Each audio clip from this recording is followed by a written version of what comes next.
Can you react to this today? What? No. Tell me the name of the video. I can find it if you wanted to react to something. God knows I got nothing else to do right now because Party Finder is just not fucking filling. The name of the video, Chinese Ffxiv producer. Oh, that one. Let's hear the math. Ow! Stop it. Let's see what they got to say. Does anybody have the Bilibili FF14 China producer stream? We can rap. He talked about 2 minutes meta. That guy cleared 4 ultimates, man. And that guy cleared 4 ultimates without being carried. He formed static that never clear ultimate. Bro, I really want to meet him. He's a very nice guy. That guy is a Giga Chat. I'm gonna meet him in Japan. Yeah, this is the video. Before we proceed with more of the video, I want to give a big shout out to Exit Lag. You guys know that I use Exit Lag a lot, right? From playing Final Fantasy 14, World of Warcraft in MMORPG to FPS games like Call of Duty, right? Not only it reduces my ping so that I can play in any region from JP, EU, and NA, I'm also able to reduce my packet loss. So even if you got good connection, getting a VPN is gonna get you more consistent connection. Now, obviously, I'm not gonna spend so much time talking about the setup. You guys can go to the channel description below. I will link you the setup guide that I had in YouTube. But most importantly, I want to talk about the Black Friday promotion, okay? This specific by 2 months. So read out first in in China. Okay, let me. I actually don't remember this part. He's talking about culture in Japan.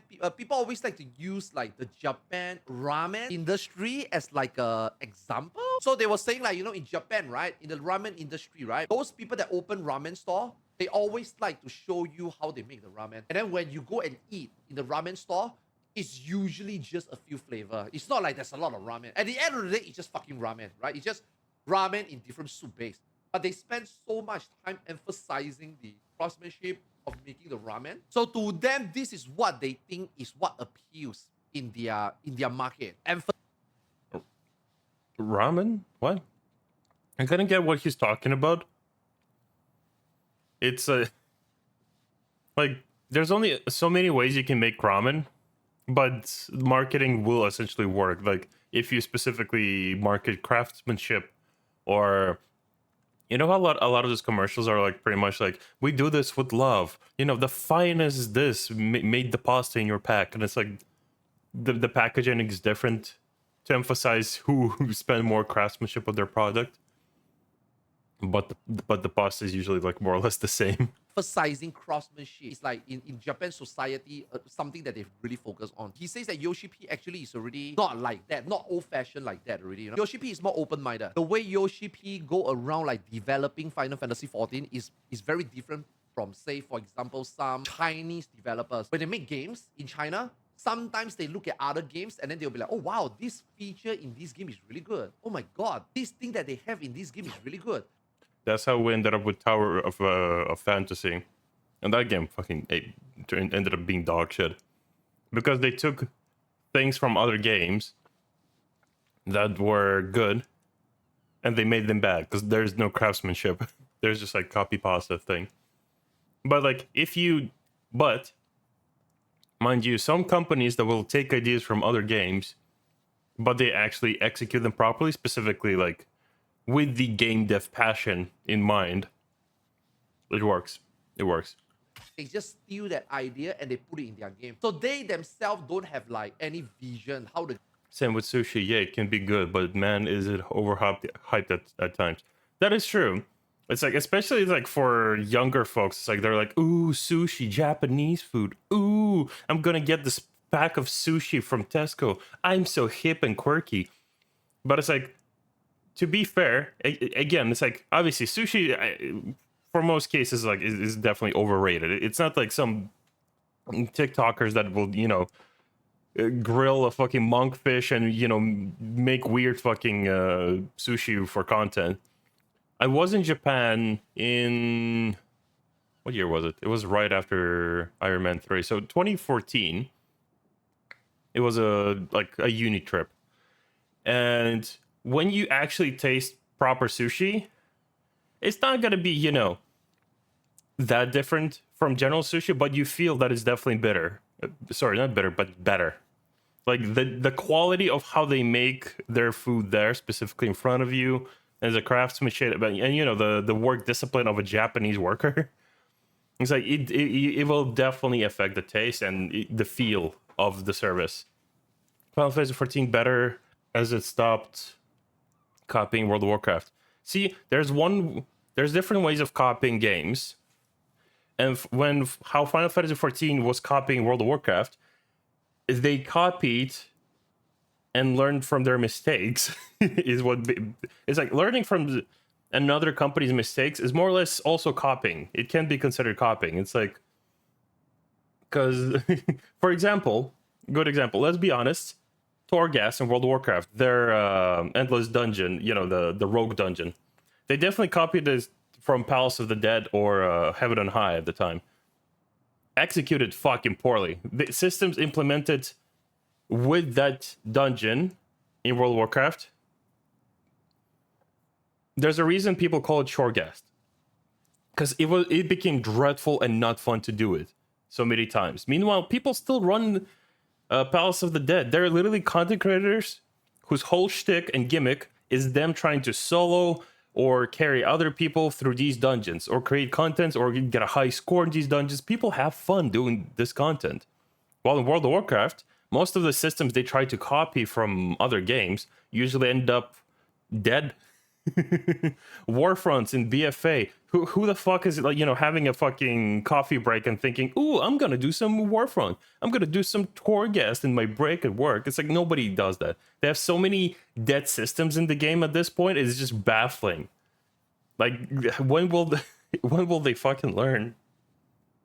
But like the way Final Fantasy copies things from other games is like, for example, our job system, the way that all jobs are available to one character. Sure, it is historically as an application from previous predecessors of Final Fantasy. Like, you get jobs like when you're a freelancer in Final Fantasy 3, if you're playing as Onion Knight and whatever the story is. I haven't played that one yet.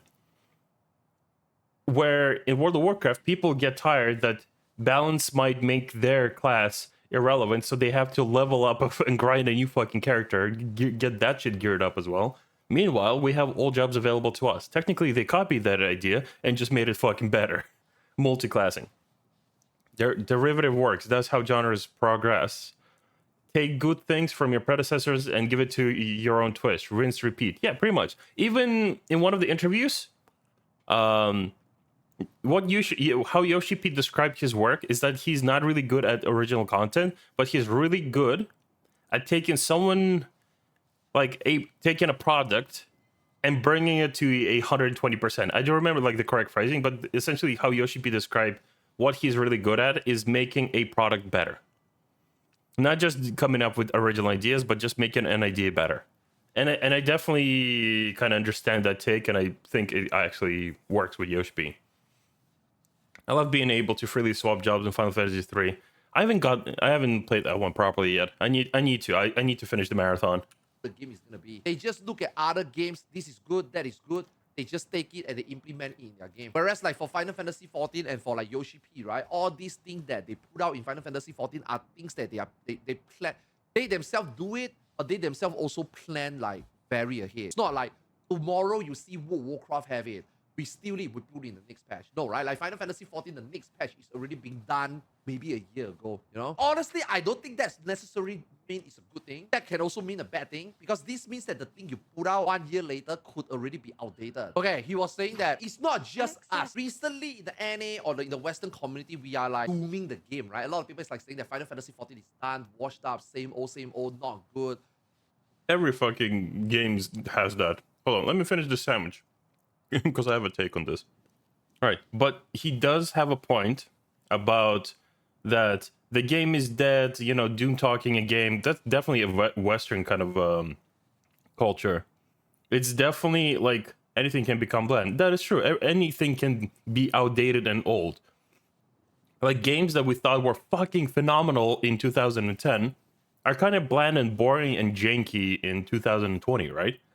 Like, I recently replayed Alan Wake. It is janky, but the story carried the game, mind you. The story definitely carried the fucking game. There's a reason that game was so anticipated when they announced Alan Wake 2. But same here. It's like, at one point, the game will become irrelevant. It becomes very boring. It becomes so washed out. Like, there's a reason people have these fucking graphics arguments about 14 versus World of Warcraft, because World of Warcraft doesn't really improve their graphics. They do improve fidelity. They do improve texturing, like maps, etc. Well, we're literally getting an entire fucking graphics update next expansion for Final Fantasy 14. Our MMO is also played on PlayStation 5. So whenever PlayStation 6 is going to come out, these graphical updates, they're going to keep coming. And they won't stop coming, and they won't stop coming. But yeah, pretty much, like, one of the good perks about Final Fantasy 14, they're definitely thinking a lot into the future. Whatever's happening right now, sure, we might not like it. Us Westerners, us, white-eyed people who are not, squinting at the game, we're gonna keep talking, like, doom talking, like, this game is dead, 2-minute meta, you just have to stand still and, let mechanic resolve, or whatever the fuck. It is a very Western thing, because we are expecting things to die out or be washed up, or have some weird tail end of attachments to a product that will ultimately can damage the longevity of it, right? Meanwhile, as much as we want to talk about it, Final Fantasy 14 has been literally working on quality of life that will definitely help the longevity of this game. Quality of life, graphical updates. Sure, the content is struggling right now. Let's be honest. But obviously, the expansion was developed during Shadowbringers, during the COVID era. But obviously, I'm not saying that's an excuse. As a consumer, I don't care. I want a good product, right? But we understand why Endwalker has been this fucking janky. Why the timings, why the content is struggling, why there's like lack of filler, why the story feels bland for like 40% of it, and 60% of it is only good. And like 40% of those 60% are just really good cutscenes. Yeah. Endwalker is the worst expansion, blah, blah, blah, right? Even in China, they feel the same. China is one patch behind us, and even China, it feels the same. The player base feels the same. The player base also feel like the game is getting stagnant. The 2 minutes meta is boring. To be fair, China is just kind of... I feel like China just gets tired of fucking looking at us, Westerners, play the game, and then bitch about it.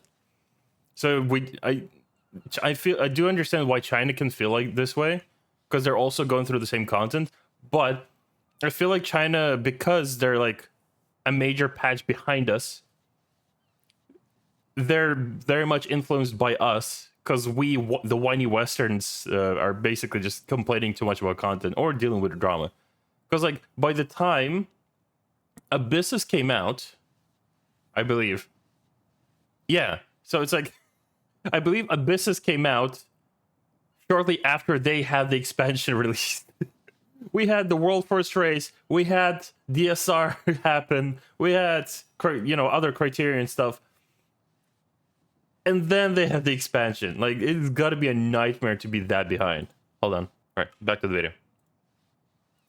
The game quality is still good. The quantity is still there. But it's not fresh anymore. It's not like when Deep Dungeon first came out. It's not like when Ultimate first came out. Yes, it's good that they continue doing a good job at it, but it's becoming stale. They were like saying, now if you think back, a lot of people have a lot of criticism about Endwalker. But honestly speaking, it's not over-exaggerated to the point that the game is really bad. Because let's be honest, there are still hope that things can get better in 7.0. It's not as bad as what people think. It's not because... I do agree and disagree on some of the points. This might be just like a bit of tenfold thinking. I think the reason Final Fantasy 14 is so good that people still have fucking hope for the game. Like, for example, in World of Warcraft, if you have a bad expansion, people only talk about they better fucking fix it next expansion. They don't think like, I hope it gets better next expansion. No. People literally talk about like, if they don't fix this shit, this is my last chance for the game. Because they've had so many fucking major bad fucking mistakes for that game. Warlords of Draenor. If you're a raider, you have the time of your life. If you are literally anyone else in that game, fuck you. Here, have a rock. Play with this shit. Then they had some, like, a multitude of fairly poor, like, expansions. And you see the results. People just have less and less trust in Blizzard. Like, sure, you know, Metzen came out and said, like, oh, we're announcing 3 expansions now. We have an, you know, 8-year plan. Let's go. Ha, for the Horde. It's like, yeah, it gets people excited. But then people still kind of just like wake up like, okay, the cutscene was cool, I guess, but we gotta wait and see, because my heart has been broken so many times by Blizzard. Meanwhile, with 14, let's be honest, I'm pretty sure they have a small team. Like for an MMO, I believe they have a very small team. But because that entire team is literally passionate about the project they make, that's the reason we get a good quality product. But because if a team was more detached, more disconnected because of the size, I feel like we would have gotten a much worse product. I don't know. This is just tinfoil theories, though. Now, if only League would update their launcher. Oh, fucking no. They updated their launcher, and that's the fucking problem right now. That launcher is so shit. I played a Stormblood. Tanky was so janky. I only played at the end of Stormblood, and I mainly played like Machinist and Scholar, so I don't know. Actually, I mainly played Scholar. Scholar was so fun, especially Celine. Let's not talk about all the controversies. Every fucking company is gonna have controversies. If you gather, because people are horrible, in any shape or form, and if you gather a multitude of people into one room, chances are one of these people likes to punch bulldogs as a hobby. I don't know, some horrible fucking hobby. You increase the chance of having horrible people at your company. It's not always the company's fault, but like, it's their job to damage control, but it's like it's always going to be laid down on the company and not always the person, you know? Like the person at Blizzard that was stealing fucking breast milk from the, you know, company fridge. It's like, I doubt there's like a poster in everyone's like, you know, cubicle like, hey, you like milk? This is where you get it. No, it's like there's just one fucking freak that goes around stealing breast milk because he's like, I'm 43, but I want to feel like my mama loves me. It's like, I don't know. Because he's the producer of 14 in China, that he's trying to downplay it, or gaslighting you guys to think that the game is good just because he's the producer of the game, you know? And he himself, as a producer, he himself also have numbers that he can refer to. He has statistics. It's not like people don't log in. Although people log in lesser, it's not like the game is dead. There's like, you know, people are actually still logging in to play the game. Just, you know, maybe lesser, but you know, it's still a healthy amount. I mean, it depends, like, what time of the time, like, what time of the year you're logging in to play the game, like, what time of the expansion. Like, right now, you're going to see way less players because there's literally nothing to do. There's a reason, like, the most popular content is, like, the most chronic raiders just doing this. High-end content. Look, all of this, prog, reclears. There's even more, I'm pretty sure there's more ultimate groups, yeah, than Savage. You can see the difference here. It's like there's more ultimate groups than anything Savage.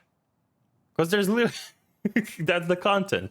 But at the end of the day, let's be honest, the game is not dead. It's not just because the raiders are chronically party finding. If you go into Limsa, people are also chronically RPing there. Because like we know what the fucking carbuncle is for right there. We know what these people are doing. They're socializing. You go into Limsa, it's not an empty, you know, yell chat. Someone's probably dressed up like a frog walking around. They're talking like, oh my god, Baldur's Gate 3 is so good. I don't know why I gave him that accent, but yeah. Told this to Yoshi P. When both of them look at the numbers, they were like, okay, you know, people are still logging in, but it's not like before, but it's not like this game is dying. So then Yoshi P look at the number and say, Yoshi P, understand that. That's why Yoshi P in 6.0. Chad. I don't know why. The way he phrased, the way he translated it, for some reason I imagined it like the producer, you know, he's talking to Yoshi P and he's like, here are the stats for this quarter of the year. And Yoshi P responds, yes, Yoshi P understands. I don't know, the way he phrased that one sentence is just like he's Uncle Roger of Final Fantasy 14, I guess, yeah. Yoshi P understands. These are numbers. Made a lot of solo content. Also do a lot of lesser man content. And then Yoshi P says that in 7.0, they will make more content for more people. As in like, not just solo play or not just 4-man play, they will actually make more content for like more large scale. So he's like, okay. Can people remind me, what patch are we in right now? We are in 6 or 7? What are we waiting for, 8? Or there's just so many fucking patches that I deal with. I think we're in 6, yeah? Yeah, 645. Okay, so yeah. So the promise is for 7-0. So Dawn Trail maybe good, because promises have been made. Promises? Okay, let's put a scenario. I cannot say that I don't believe him. Because if he says that he don't believe Yoshi P, then there's no more conversation. That means the trust is already gone. If we were to sit here and say Yoshi P is lying, then that's the end of the conversation. You can't just dismiss him there, even though he says that, you know, he understands that 6.0, he put in more solo content, he put in more low man content, but 7.0, they are looking into putting more large scale content. That's interesting. I do agree on the point that, like, if Yoshi P says something, chances are there's a very slim chance that it might be different. But yeah, it's like, so far Yoshi P, for as long as he's been making the game, there's a lot of trust in him. Even if people still fucking yell like, Yoshi P, why you take height, you know, the usual arguments. It's like, we can blame Yoshi P as much as we can, but like, no one distrusts Yoshi P on his promises. Sure, sometimes he doesn't keep up with the promises, but it's not like Blizzard, you know? When Blizzard says we're going to deliver what you deserve because that's what you've been asking for, and we will deliver, and like, nobody fucking believes those words anymore. It sounds cool on stage. Yeah, there's a bit of like dopamine in my brain after I saw the CG trailer. Yeah, cool, okay. But then the more you sit around, like, literally everyone's reaction to Blizzard content these days is, let's just wait and see. Because people want Blizzard to be good, but at this point, nobody has trust in them.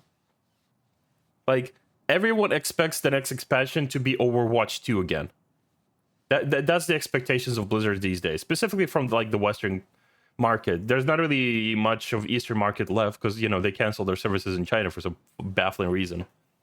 But yeah, but like, Yoshi P still has a lot of trust. Even if he didn't deliver, you know, 3 Ultimates this expansion, even if he didn't deliver 2 Ultimates last expansion, even if he didn't deliver some things, there's still a lot of fucking trust in Yoshi P. Yoshi P, obviously, some people will just hold him on an unreasonable pedestal, but like, as a man that's literally the front cover of the game, it's like the man responsible. And it's like, even when Final Fantasy 16 came out, and you know how people like, oh, it's because Yoshi P was, you know, doing Final Fantasy 16. That's why Final Fantasy 14 was struggling. Not because I think developers fucked up. I think some developers are kind of shit at this. No. The reasoning people make is the person that makes the game good was just busy. That's why the game is bad. No other blame. No one says like, it's because Yoshi P fucked up. Yoshi P made this game bad. Yoshi P can't manage his time. No one says anything of that sort. Everyone immediately says it's because Yoshi P was busy. He was busy. He missed a couple of meetings. You know, that's why the game is like that. It's not because they're bad. It's not because the game is bad. It's just he was busy, you know? It is what it is. You'll be sleeping with the fishes. It is what it is. Big Tony, no like, no problem. You know what I'm saying? I don't know why I'm making them like sound like a fucking Italian mob at Square Enix.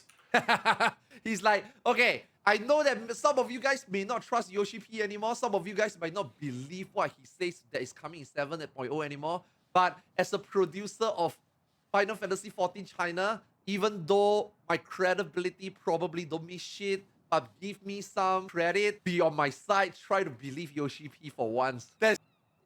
That is a good point. Even if people don't trust Yoshi P, it's like, if other credible people are gonna say just trust, literally the conversation here is trust Yoshi P. I am someone who's producing this game in China.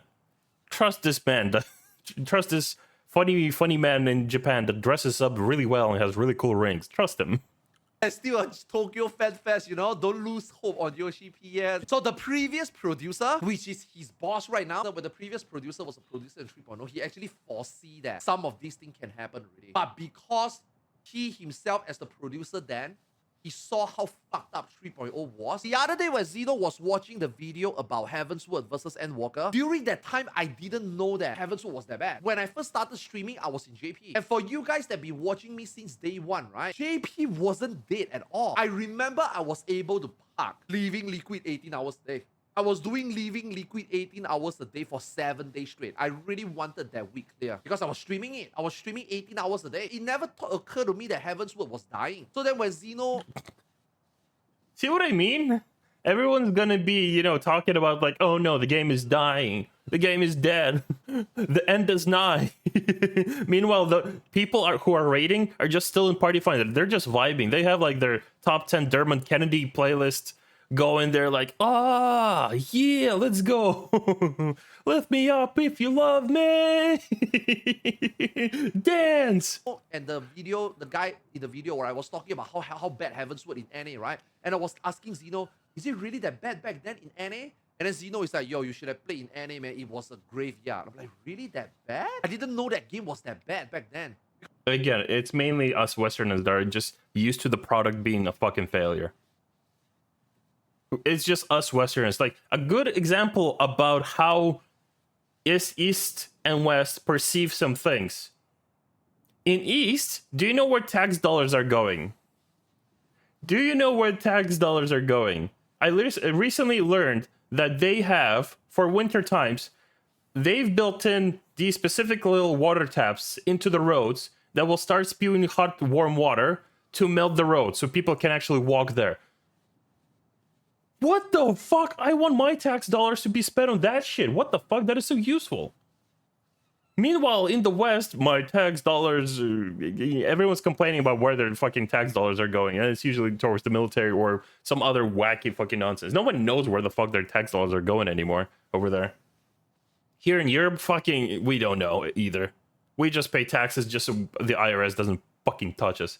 Well, not IRS, we have something different over here, but it's like still, it's like we just want to not be bothered. We don't, at this point, nobody fucking cares where the tax goes.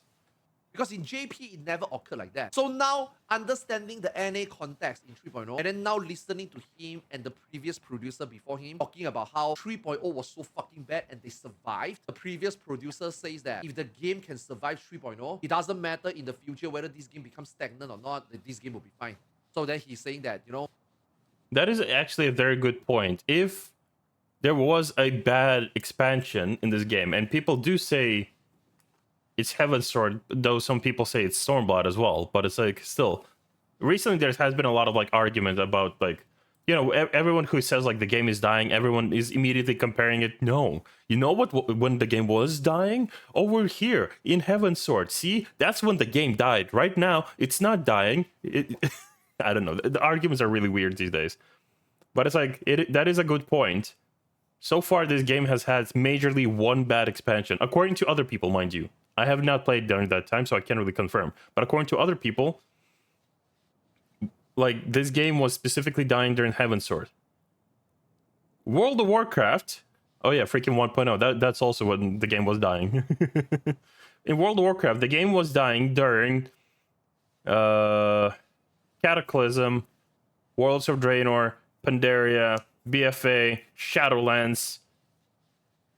Dragonlance, people are saying it's okay. So far, I've counted 5 fucking expansions when the game was dying. Right? The game is still kind of holding on. It still has a huge, you know, fan base, but it's like, you feel it's slowly dying. Even the world race was so fucking stale recently. It was so stale and dead. Obviously, people were cheering, yeah, let's go. But it's like people are cheering for the same fucking 3 teams. So it doesn't really matter. But you feel how empty the game is becoming over there. Not like empty as in players don't log in. They log in. You'll see, you know, the main capital's lagging. But no one's really interacting. Everyone's on Classic. People are vibing over there. Because they just want to play the game before the mistakes were happening. The previous producers saw this coming already, you know. The China community is like saying, right, you know, you guys, the staff, the producer of Final Fantasy 14 in China, it's not like you guys develop much things. The game is being developed in Japan. It's not like you guys develop the fight. It's like you guys do nothing. You know, sometimes the community is like saying that you guys do nothing. And then they were like, it's not like we do nothing. We also do stuff like we talk to the developers over there. We show them the numbers that we have. Like compared to Korea. Korea do not have much production in their team compared to them. They were saying, like, if you compare the numbers, you will see that, you know, the amount of effort that China put in versus Korea is heaven and earth. A lot of people don't know about the back end of production, specifically either for movies or video games. You have no idea how much tape a producer or even a director has to go through. Actually, no, mainly producers. Directors are more creative in that sense, but they also have some tape they have to go through. Like, just keep in mind, like any patch, let's say any patch, we're gonna take a patch. It has story, so there's written dialogue, there's text, there's mechanics, there's certain assets that are being created. Assets need to be greenlit in every release. So in China, you remember when World of Warcraft had to change all the skeletons into bread or some shit? There is certain censorship. Localization, that localization needs to be greenlit. You need to translate the game into multiple languages. Voiceover as well, multiple voice recordings. You need to schedule that shit as well. It's like, that's just one patch. Any content needs to be going through so many tapes, especially for an MMO like 14 that's constantly like either collabing or doing anything else, because then that's more tape that they need to go through for a collab. A lot of people think like Final Fantasy is Final Fantasy, that is just one giant huge IP. No, multiple people own different Final Fantasies. There's a reason Final Fantasy 9, sorry, not Final Fantasy 9, Final Fantasy 8 tracks are still being copyrighted on YouTube, because different people... Huh? No, I have Party Finder. You probably can shut the fuck up for 2 seconds. I'm talking. But yeah, it's like, in terms of production, a lot of tape needs to go through. A lot, like, even if you people say, I wonder if they're gonna collab with, you know, Final Fantasy this, or if Final Fantasy this is gonna be the next expansion. A lot of tape. For all you know, a lot of those assets don't even exist, because maybe those studios don't even exist. Because it's not always internal studios that develop a lot of the assets as well. It's a lot. And also they spend so much time prepping for FanFest and stuff, you know, feedback. He's talking about 2 minutes. That is actually also a very good point. They have a lot of events, a lot of merchandise. Except for like the recent, you know, controversy with the M&F statues. Also, I just realized I'm really fucking loud on OBS. The recent controversy with like the M&F statues. There's like a lot of quality controls into these products, and Yoshi P actually has to fucking deal with that. Because during COVID, he couldn't quality check the figurines, and that's why we got garbage M&F ones. But that is also part of his job. And that shit also needs to be localized, all the instructions, greenlit, double checked, etc. 2 minutes meta now. So when he first played the game, right, before 2 minutes meta came out, was saying that he himself don't even know what a burst window is. He himself didn't even know that there is such thing as aligning all your buffs. It would make sense because he played a samurai. He played a samurai in Storm's Blood. In 4.0, honestly speaking, samurai, you just do your own thing, right? I don't think samurai have any raid buffs. I don't think samurai needs to, okay, yeah, you save gauge, you put more Shinten in the trip window, I guess. I don't think samurai you can align everything, right, in 4.0, right? So that's why, you know, he didn't even know about aligning buffs. He didn't even know about burst windows back then. Before the 2 minutes meta came out, he has been playing the game the whole time, just pressing his own button. Only after the 2 minutes meta came out, then he realized that everybody is aligning buff. Then he knows that there's a burst window. When he plays samurai, he didn't know what that means. When people was... Is that ultra wide pay to win? Yeah, it is. I mean, it's not as pay to win as some people make it out to be. It definitely gives you a huge advantage. But essentially, you're still going to be looking at this part of the screen anyway. Even, like, it can show you the entire arena, but not as much space as some people think. And all of this extra space is just going to grief you. You have so much extra space on your screen for no fucking reason, while you're going to be focusing on the arena and your rating right here, right in the middle. Was telling him, oh, you are just doing the samurai thing. You are just doing your own thing. You know, you're doing what samurai does. Actually, this is true, by the way. If you guys also watched the recent interview when Yoshi P went to Brazil, you guys will see the similarity with the things that he's about to say and what Yoshi P says. When Yoshi P announced 2 minutes beta, everybody was like very happy. Everybody's like, yay, you know, everything is simplified, everything is aligned, you know. That was the time where everybody actually was very happy. And then recently, people start to wonder, if people really don't like the 2 minutes meta, why don't you just don't do 2 minutes meta? Why don't you just make all 21 jobs unique, individually fun? You don't have to worry about, you know, on the... See, this is the usual debate. This is like a debate in a lot of my videos and everything. It's like the usual debate. Should you make the job fun, or should you simplify so it's like more easier to play in a team environment? You know, the 2 minute meta. Nobody hates the 2 minute meta because they on their own have to solve content, and the 2-minute meta just make it so much fun. No, it's because of the buff windows. And it's like a very big like point. It's like if you make it fun, obviously there's going to be issues with balance. Nobody trusts any dev to fucking balance anything fairly. If you focus on the 2-minute meta, the game becomes a bit more stale, a bit more boring, and everything becomes a bit too samey. And you have to rely on other people to be also samey, you know? But it's like, I feel, this is my genuine opinion. I don't think it's like people just being indecisive or not fucking figuring out what they want. I think it's just two sides. One side wanted a 2-minute meta. One side wanted the 2-minute meta, but because they got what they want, sometimes they argue, but they're mainly just happy playing their game. But the people who didn't want that, people who enjoyed on Dragoon having a 30 seconds, 60 seconds and 3 minutes. And actually, no, they also had a 90 second and 3 minutes. So those people are unhappy because they technically took like a lot of individuality and a lot of stuff that they were used to, like, you know, being their utility in a way, right? So I feel like it's more or less not just people being whiny and indecisive. I feel like it's just a lot of different opinions and lack of options to play like both ways, if that makes sense. It's hard to say what's like would be the perfect solution, but at the moment, it is what it is. Honestly, most people who, at least statistically, from what I've seen, most people don't actually mind the 2-minute meta. Because people who complain about the 2-minute meta, they don't really have a valid argument other than it's homogenization, it's boring, it lacks personality. It's like the arguments aren't anything that makes the job. I don't know. It doesn't make any like proper argument. All the arguments are literally about the jobs becoming a bit more boring to play. That's it. Any other argument are just because like they're for no reason. Honestly, it's like every other argument is just the Lynx's video all over again. The second minute, this buff has to go off.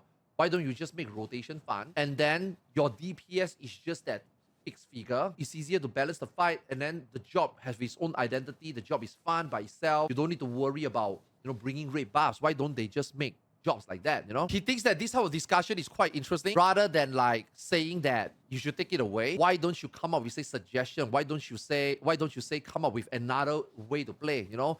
But that being said, for example, whether you keep 2 minutes or whether you change the way job play uniquely, but it's more individual rather than dependency and rate buffs, alignment and stuff, whatever it is still better than going back to 90, 180. He thinks that the times of 90, 180 is no. Like he would rather 60 or 120. He doesn't want 90 and 180 anymore.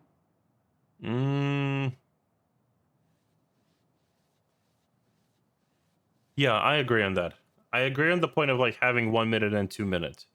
Just because like if you have 90 seconds and 2 minutes, and then there's also 3 minutes because you have to align the 90s eventually. Like you are playing and managing skills around way too many like uncertain points. And it would literally like if you specifically had 90 and 2 minutes, the ones he's talking about here. Like the fights are going to be designed around those metas. However we want to feel about it, you know when the 2-minute meta is coming up. Obviously, sometimes the timings could be better. Sometimes, like, you know, they could be worse. It's like, and they're trying to encourage us to move a bit around the 2-minute meta, but we don't care. We're just going to do our 2-minute rotation because we're just, at this point, we're seasoned to do this. But I do agree that, like, then the fights would be super boring. It would be Leviathan in Eden all over again. You would have 30 seconds between each mechanic for no reason. Because you would essentially be counting the fight in like 30-second moments. Meanwhile, we have an entire minute to do a mechanic. Sometimes even over a minute, but then it realigns our cooldowns on re-engaging the boss, like P8S, for example, P2 specifically. Like I believe 1 minute is a lot better. It gives us a lot more fun. At least it gives us more options for more fun mechanics rather than, you know, having to do 2 burst windows within like 30 seconds. more, for example. I mean, I agree.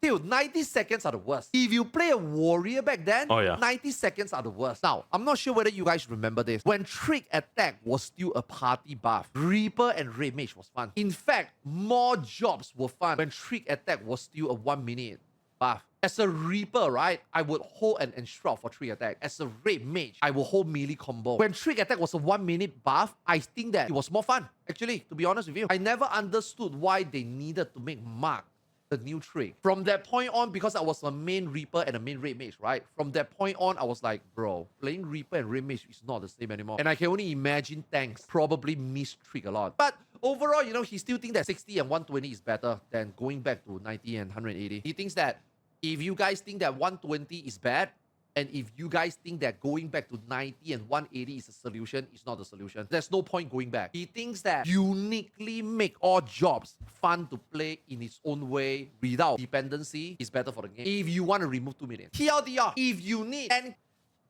DPS to clear the fight, it doesn't matter how you get that 10k. Whether you are 2 minute bursting or whether there's no 2 minute burst, but every individual job is balanced to the point that their uniqueness take care of their individual DPS, he would rather that. He thinks that on... You know what I think? The more I'm listening to this explanation, I feel like the 2-minute meta should be changed into either 3-minute or 4-minute. Make a more longer and more vast fun rotation, but make burst windows like at 3 minutes, because then you will have specifically not, you know, 5 or 6 of these like burst windows during the fight. You will have 3, so maybe 4. If you make 4 minutes, you'll have like just a few of these moments, and these moments will matter, because like in these moments, it is very important that you deal with the mechanic and do the burst. Meanwhile, everything else, just do fun mechanics. If there's just too many burst windows when you're either standing still with your team, just hitting the boss in the knees, or if you're doing, you know how these boss fights are. There will be just like 1 or 2 mechanics where you have to do the burst window while moving. That's it. But like if you specifically do fun mechanics, give a bit of spice to the jobs so they can do something fun for 3 minutes, and then on 3 or 4 minutes, either one would work. Honestly, make less of those burst windows.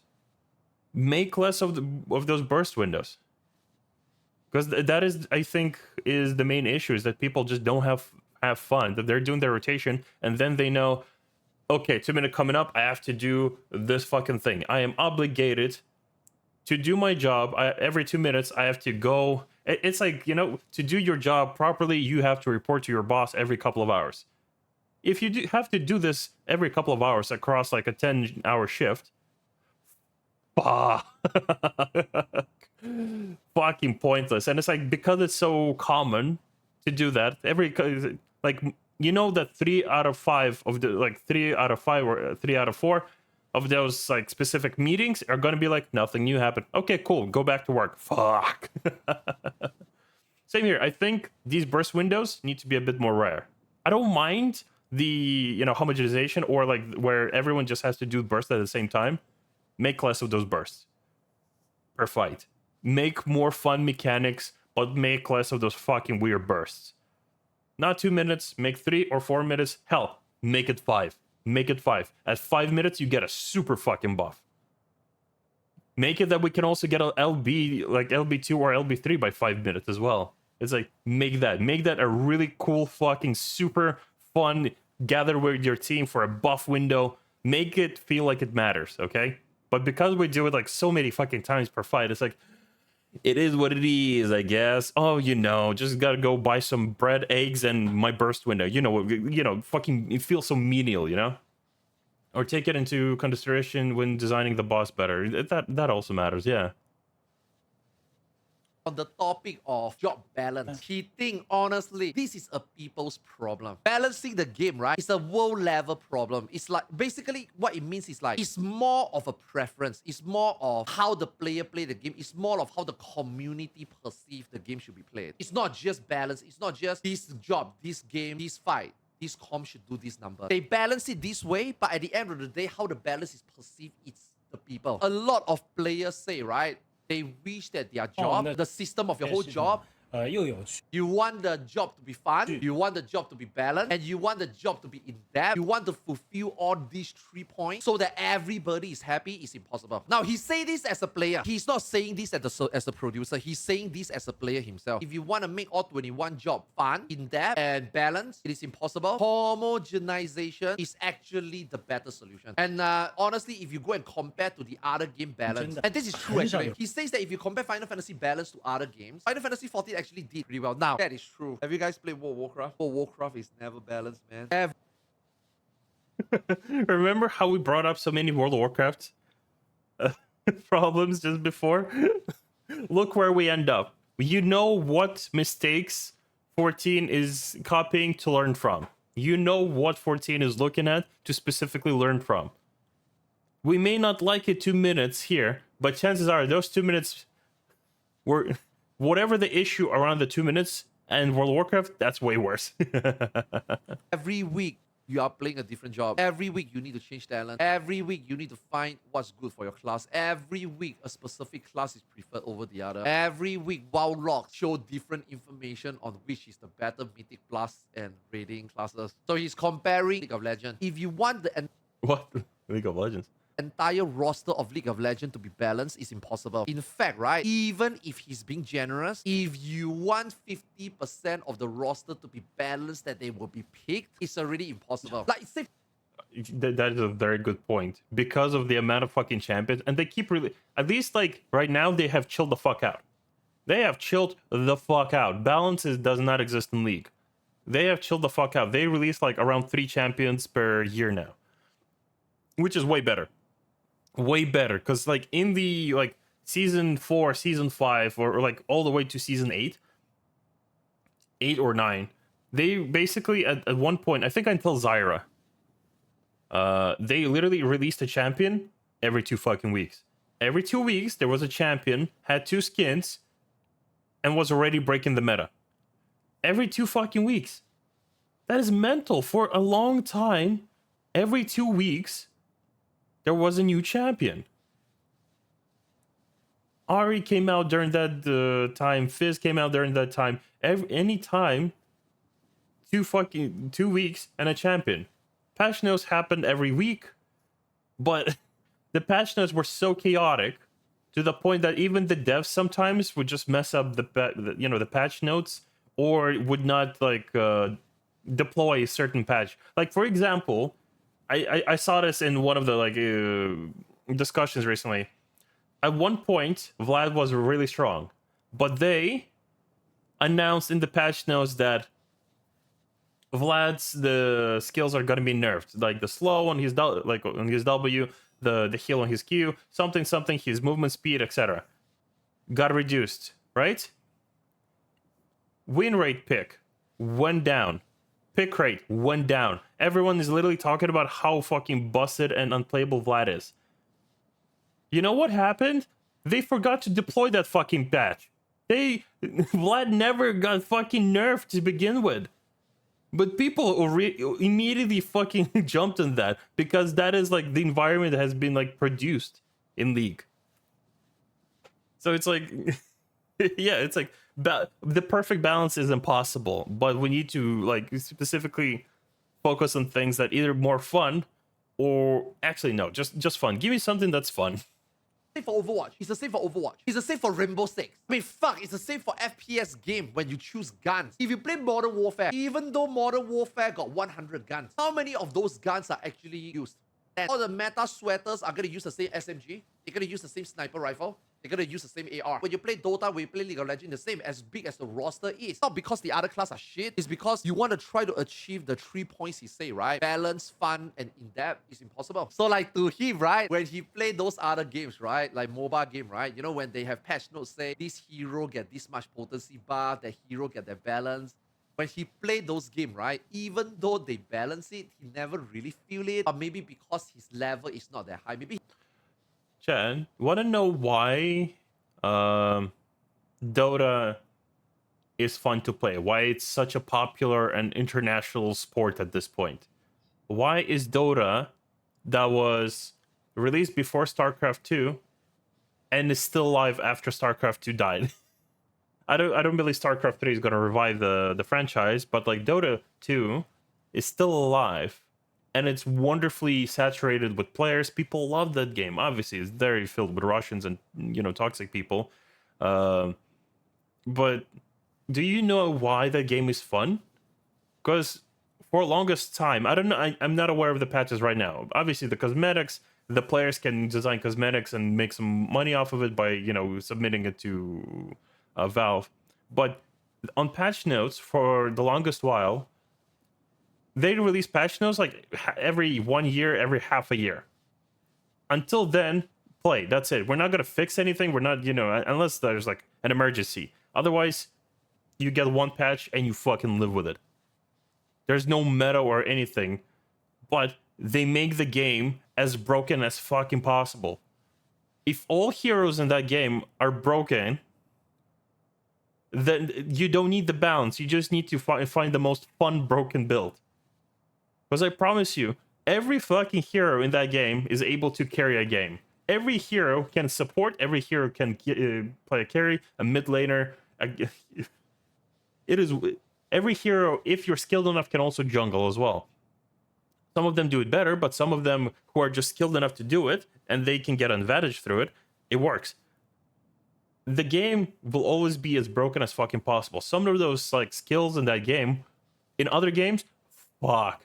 Some of the skills you bring out from that game into League, holy shit, you just know which fucking pick rate is gonna go up. Fuck your, you know, OC or whatever, you know, headcanon that your favorite champion is doing this. You're definitely gonna play the broken champion if they brought some of the skills from Dota 2 into League.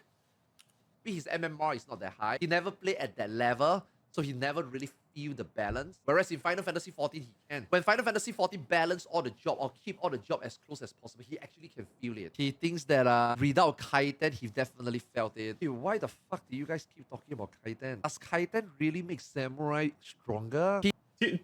See what I mean? I recently talked about this as well. It's like people mainly meme about Kaiten. Sure, everyone felt the change, the muscle memory, a bit of difference in damage. But Kaiten was like, I get it. It felt nice when you played it right and you played it like specifically in buff windows, you know. But after Kaiten was removed, right now, no one's still complaining about it. They can still play the game. Maybe Kaiten will come back in 7.0. I don't know. But like Kaiten was such a big meme. So a lot of people complaining about it. I know in the comments a lot of people talked about it as well. Yeah, Kaiten is gone, and some people are still unhappy about it, but no one's actively complaining about it. No one's still, like, you know, reminiscing about it. It happened. It's not game-breaking, and people are still gonna play Samurai. They're not gonna say the job is unplayable now because of one fucking button is missing. He thinks that as a samurai without Kaiten, he felt it. Yes, Kaiten is a lot of fun comparatively. Kaiten makes the job fun. It's just cool. Meter management, Kaiten. What meter management? See, even I'm fucking confused about some of these. It made the job fun. But if it's not fun, why are people still playing it? No, obviously, like, people will play it because some people will still find it fun. But it's like, it's not such a degree of fun removed that people will not fucking play the job anymore. If you cannot have 25 meters before you Kaiten, you are just dog shit. It's not because you cannot manage it, you are just shit, man. Okay, this part I agree with him. You know, he was saying that just like when he was talking comparatively, when he was talking about in Dota and in League, when they improve potency and when he played the game, he don't really care. He don't really felt anything. And then for Final Fantasy 14, he actually felt the same. Let's just say Samurai get potency buff, right? It doesn't really affect him because... See what I mean? It's like patch notes don't really matter in that fucking game. In Dota 2, it's all about the mechanics. It's not like... It's the same with patches specifically in 14. The only time people felt the difference in potency was Paladin Remake and then the buff after. That's it. Any other potency changes, nobody fucking cares. People will, you know, complain about it. Oh, I got a 10 potency increase and this and that. Yo, cool potency. Oh no, job is buff. Job is never. Who gives a fuck? Even PvP players, it's like they don't really give that much of a shit about potency changes. Change his playstyle. He's pressing the same buttons anyway. He didn't really care. If it's not rotational changes, he doesn't really felt like the need to like say change things, you know. He's not saying that it's not important that you should buffs and stuff. It's just that, you know, for him individually, he thinks maybe he's not as a good player, so he didn't really feel it. To him, it's not a big deal, you know. After the homogenization, you can say that the Chad, I mean this in not to me, but it bothers me that he has an empty fridge behind him. It has the Twitch logo on it, but it's like there's nothing in it. No lunch, no drinks, no energy drinks, no nothing. There's just an empty fridge.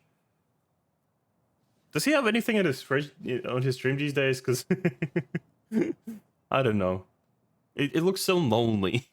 job become easier to play, but to him personally, right, the homogenization actually make him feel that he was able to understand and play the game better. Before 4.0, he didn't do any high-end content. He says that he don't think he can play Midas and Creator. He says that it might be way too hard for him. 4.0, he think is the turning point of how the game reach a stage where it's more appealing to most people. No, I mean, so obviously some of us will say that 3.0 is better, but he thinks that, you know, 4.0 is the tipping point where the game reached the best balance in terms of gameplay. He only played high-end because Samurai was introduced. Since he started playing 4.0, he started doing high-end content. He was able to do all the Savage, and then he was able to clear 4 ultimates minus TOP right now. It's all because of 4.0. He benefits from the homogenization, he feels. Otherwise, if it's like Creator... I'm trying to think. Is Top out? Top came out February? No. Yeah, I think around February time this year. Is there a patch? No, I think they should have Top ready. I think. Midas, he will not be able to do it. He watched Xeno, he agrees with Xeno, but, you know, maybe not a lot of people watch Xeno, so he's gonna explain. The way Xeno says the good and bad thing, maybe people don't like to watch Xeno or him, right? It doesn't matter whether you are saying good or bad things about the game, you know, he still watches. He agrees with Xeno, like, you know, nowadays, right? More mechanics, but DPS is easier to do. But back then, DPS was harder to do, but it's easier mechanic. He thinks, right, the way Final Fantasy 14 introduced changes is too slow. It's not fluent enough. You know how when we play 2.0 to 4.0, actually, that is true. Now that he says it, actually, it makes sense. A lot of you don't play from 2.0 to 4.0. But for those of you that already play from 2.0 onwards, you will notice the change. Like, you will notice how the game from 2.0 into 3.0, and then from 3.0 into 4.0, these 3 expansion, right, or these 3 major patch, right, you notice that it changes. You notice that it went from introduction, not a lot of skills, we are new to the game, and then suddenly, bam, you got way too fucking much. Mechanics are not that difficult, but DPS checks are tight. Also, partly because it was hard to do damage. And then suddenly, they noticed that that was too difficult. They go into 4.0, they homogenize a little. But with that, they implemented more mechanics. So they give you more mechanics. They make rotation easier, but somewhat still balanced. Was good. But then from 4.0 to 6.0, there was not enough changes like that, where it becomes too boring. And then suddenly, in 5.0, become 2 minutes meta. You compare 2 to 4.0, the changes, the fluency, how the game changes and make you feel that the game is progressing or getting better. And then What I'm getting from all of this is that the game is pretty much going through the same cycles, either too complicated rotations, simple mechanics, and then vice versa, and then they just kind of just keep averaging out in between. So we might... So I think by this explanation, unless I'm misunderstanding something, by this explanation, chances are we're going to get complicated rotations next expansion and simple healer stack mechanics in fights. somehow from 4.0 to 6.0, you did not feel the game become better because the changes, there was no change. They just make it way too simple. There was no change. You know, that's how he feels. Like from 4.0 to 6.0, he felt like the game should have gone through another revolution. Like how 3.0 to 4.0, 2.0 to 3.0, Revolution. 2 to 3, there was a revolution. 3 to 4, there was a revolution. But somehow from 4 to 6, there wasn't a revolution. That's why the game felt stagnant. Maybe you should revolutionize the gameplay to make it more fun. And he emphasized he wants the game to be more fun, not bringing back 3.0. Bringing back 3.0 is not a solution. A lot of you guys never even played 2.0, 3.0. You guys don't understand. 2.0, 3.0 is a dark history. You guys...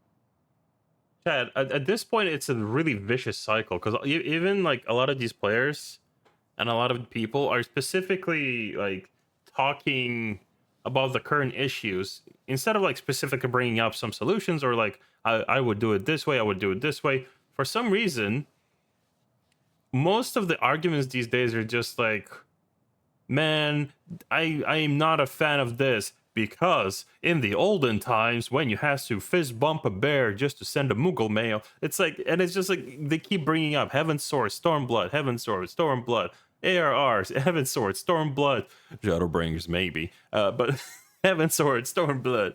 It's like, it's always the comparison. I would like these people to emphasize and focus more specifically on like potential solutions or just discuss solutions, like options, something. It's like, where, like what?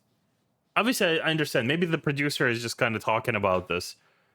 He can't really, you know, propose solutions on stream because then people will think, oh, you know, this is a hint that the next expansion we're getting this. But like Arthas keeps bringing this up as well. I'm pretty sure it's not just the translation alone. Arthas keeps talking about this. You guys don't know. You guys think you know. You guys think you won.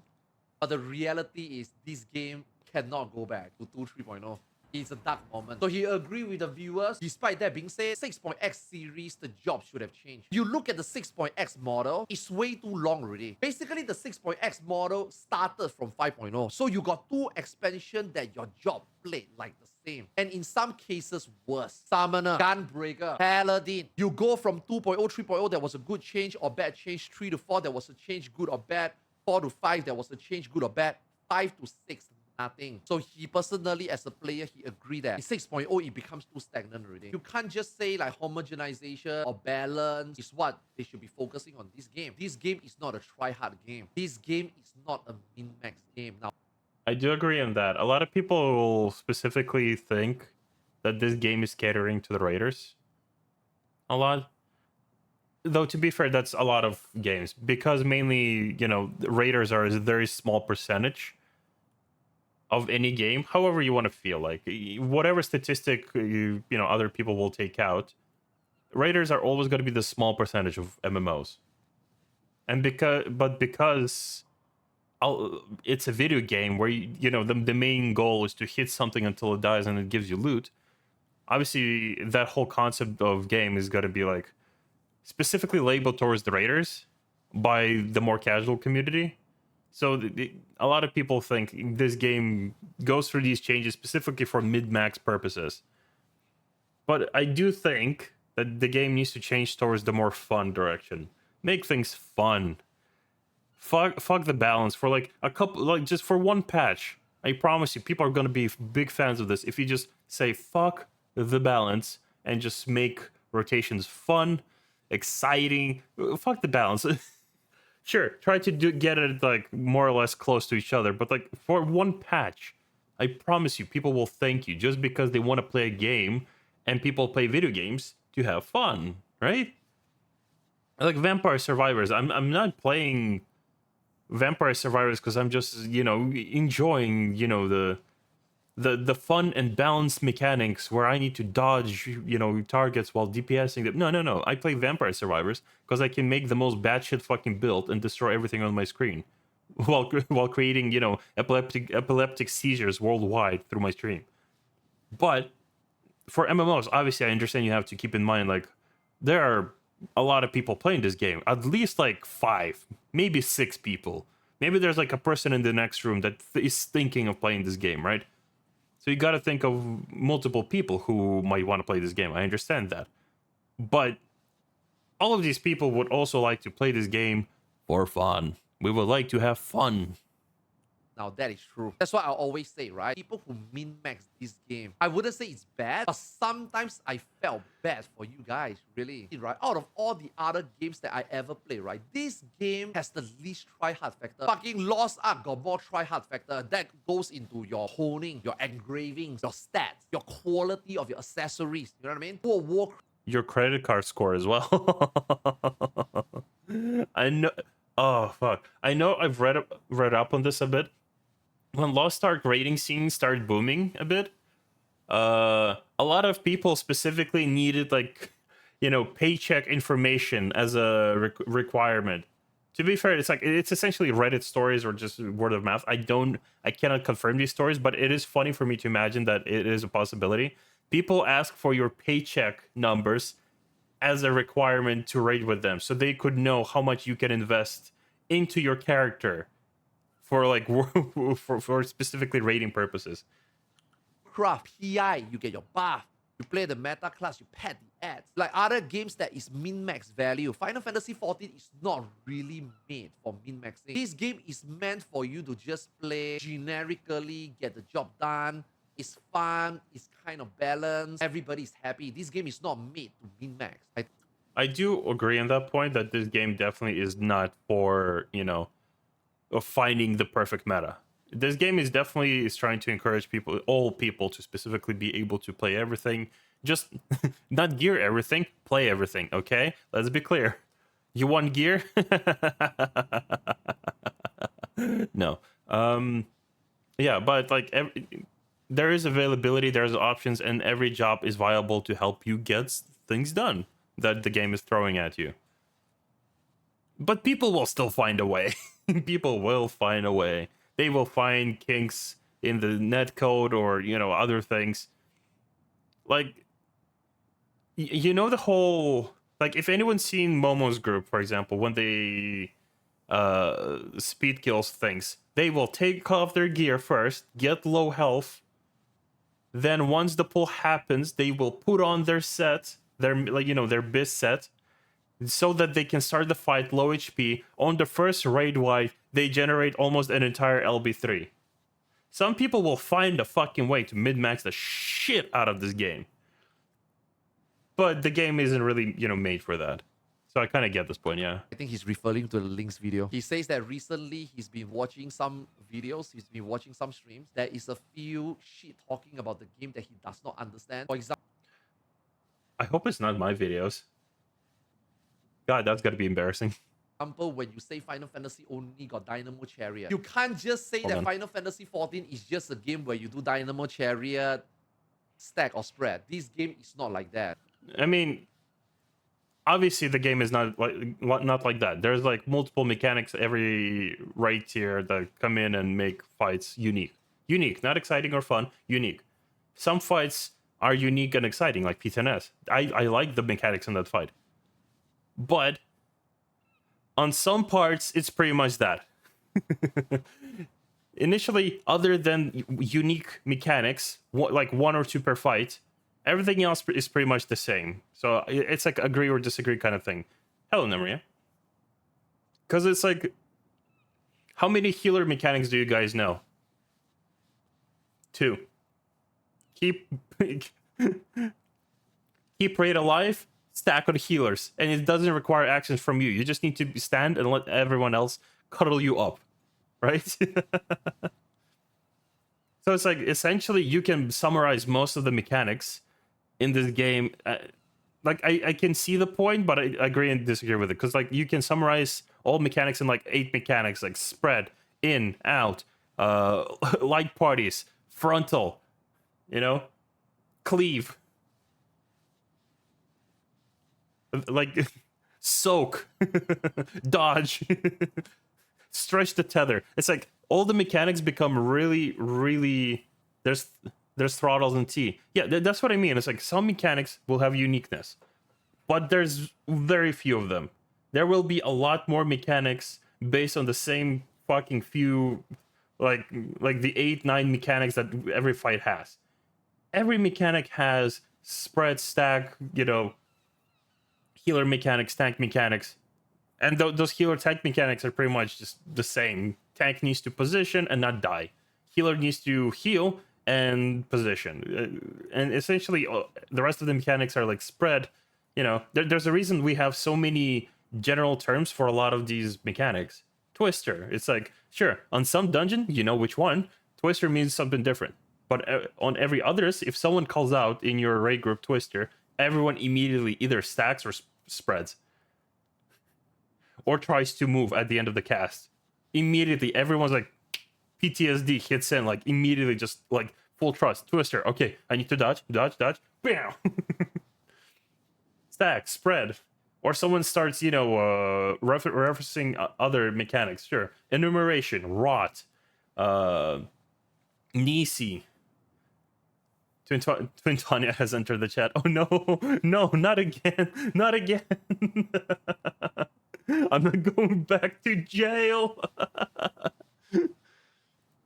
You cannot just base this game and its content just because you watch a guide. Because you watch a guide, because you understand mechanic, you think that this game is only this and that, stand still and resolve. No, this game is not like that. Now, if you see all your guide, you memorize all your guide, all the good strat are being made, then yes, the game does seems like it's only got Dynamo Chariot stack and 是只有 strat. 钢铁元 For 环， sure. 其实 But the most fun thing about this game content is solving mechanics. Solving the mechanic, whether it is Dynamo Chariot, whether it's stack or spread, solving the thing is the fun part. But not But it's like, I get that is going to be the most fun part, but it can also be the most dreadful part, because then you have to encourage everyone to do blind proc. So that means the most fun people will have is going to be week one.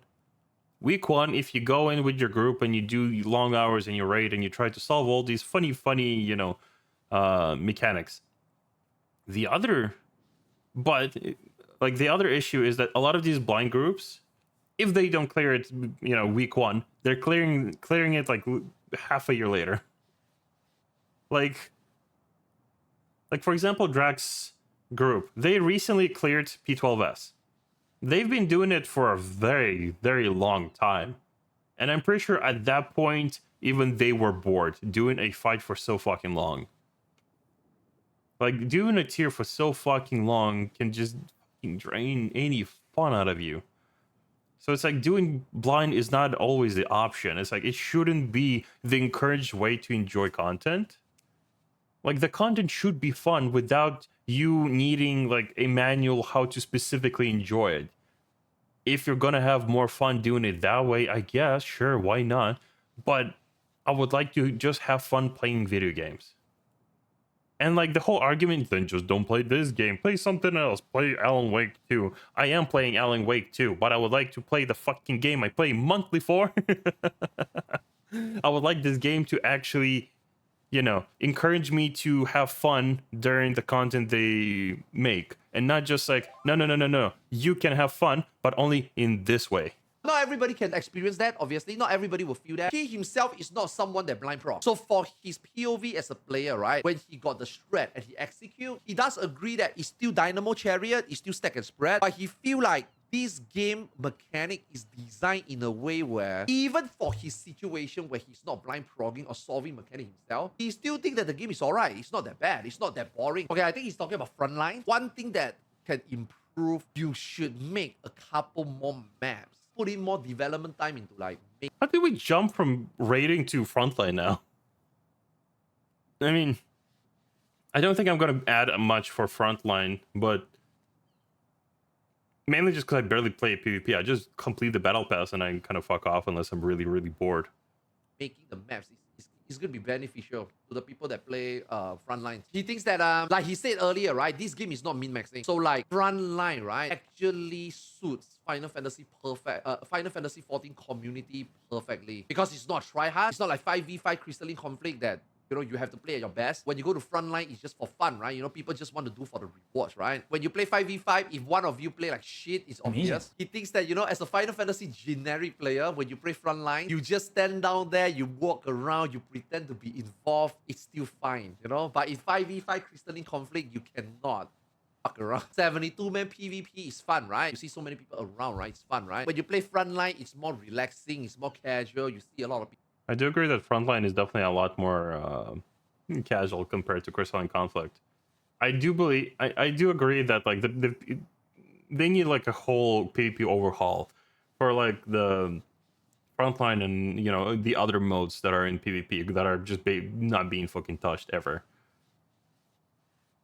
But I don't know. It's like I don't have enough experience to even like kind of grasp what would be the solution, what kind of overhaul they would need to kind of like make PvP more fun or wanted by a more major part of the community, not just like the selected few PvP enjoyers.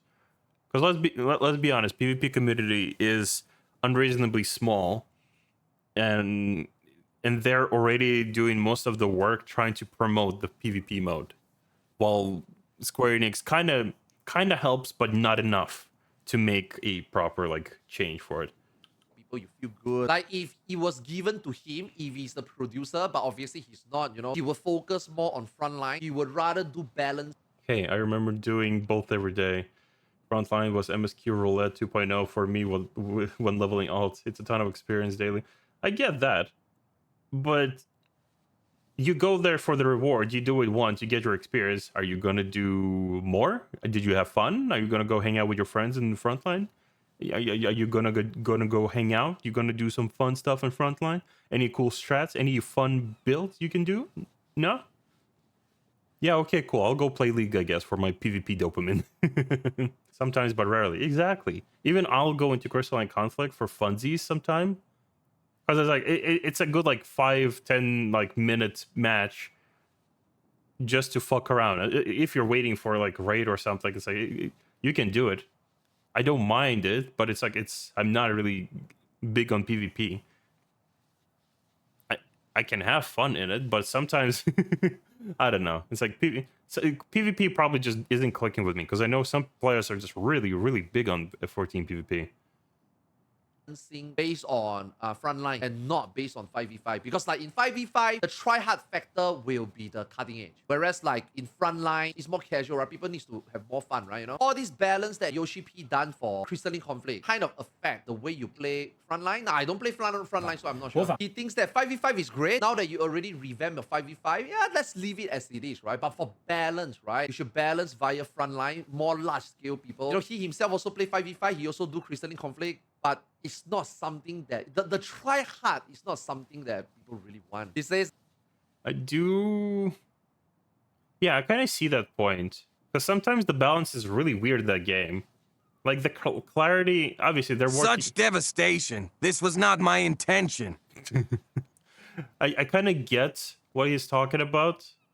Like they are improving clarity in that mode, but it's like, it's still, because of the netcode and because of how the game plays, it's still very difficult to play optimally to how you could as a PvP player, like compared to a lot of other like PvP games, like even World of Warcraft, League, or literally anything else. Because like at some point a samurai just fucking pentakilled your entire group because he did a thing. Not easy to predict. Unless you've been playing and you can, you know, have spider sense for that kind of thing at that point. But like that mode needs a lot more clarity or better balancing. But that's just my opinion. Again, I am not a big PvP buff. is about to say something that maybe you guys will shit on me. I personally don't think Island Sanctuary is that bad. Okay, the reason why he think Island Sanctuary is not bad is because he himself did not set any expectation about. I think. See, I'm not an avid Island Sanctuary user. I'm still rank 6, but I kind of agree that it's not that bad as a lot of people make it out to be. I think it's bad for those people because they have been hungry for content like this for so long. They ate it very quickly without, you know, the yum yum yum yum yum, max rank immediately, mid-max, spreadsheeting, add-ons, let's fucking go. I need Discord bots and 16 channels, let's fucking go. Gotta, like, you know, they immediately went for it. Another thing, what I think Island Sanctuaries are lacking, remember when we had feat, or just like, you know, some activity at the Foundation? Bring that shit over. Make some little events. Make your island feel more lively. Add some people, some life, some visitors coming from an island, you know, over yonder. They come to visit and check your island just to talk to you. You know? Make them give you a daily or something, you know, give you some, you know, crafting or gathering material. Why the fuck not? Like, make it an active thing, not just you literally building the entire fucking island and mid-maxing the fuck out of the orders. Like, give it some life. But I think Island Sanctuary just is currently not being executed poorly, but executed too safely. I think Island Sanctuary is a really good idea, but they're executing it and going at it very, very safely. Give it life, make events, make feat happen on your island so that your friends like, hey, what feat is happening on your island right now? This one. Everyone go. Go to my friend's island. Huzzah, let's all do, you know, let's fix this shit and carry giant Mughals across the island, you know? Give it life. Just like in the pictures, let us like release our minions as well and mounts, let them run around. Like that is what I think is missing on the island. Just like give it life, give it that constant activity, give it feet. Take it from Foundation because no one's really hanging out there anymore, and give it to specifically the island, right? That it's not that bad. It's literally something to do in the background. You only even have to touch it once a week. I have a long rant about the island. There are quests like that on the island questline, but they are on time. Yeah, I'd love to hear it on. It's a very long rant. It's just boring. A lot of people wanted more Animal Cross-esque stuff, and it was just spreadsheet timers. Yeah, I do agree on that. That's what I mean. Like, they need to give the islands more life. Like, even if it's just NPCs, give it more life. Like, don't make it like just a farming simulator. I do think people like, you know how in like if you go to Imperium and sometimes you'll see Americ walking around in Azure like elfin costume and boast to you, like something like that, but make them like give you some flavor dialogue, make the Hildebrands come over for a vacation to your island, give it life. That's just my opinion. I just think they're playing this way too safely, and I think they should commit to the island, connect it to the crafters as well. Yeah, it's like the moment is just it's literally just a separate little lonely island somewhere for you to do as content if you feel like it, if you want the mount, I guess.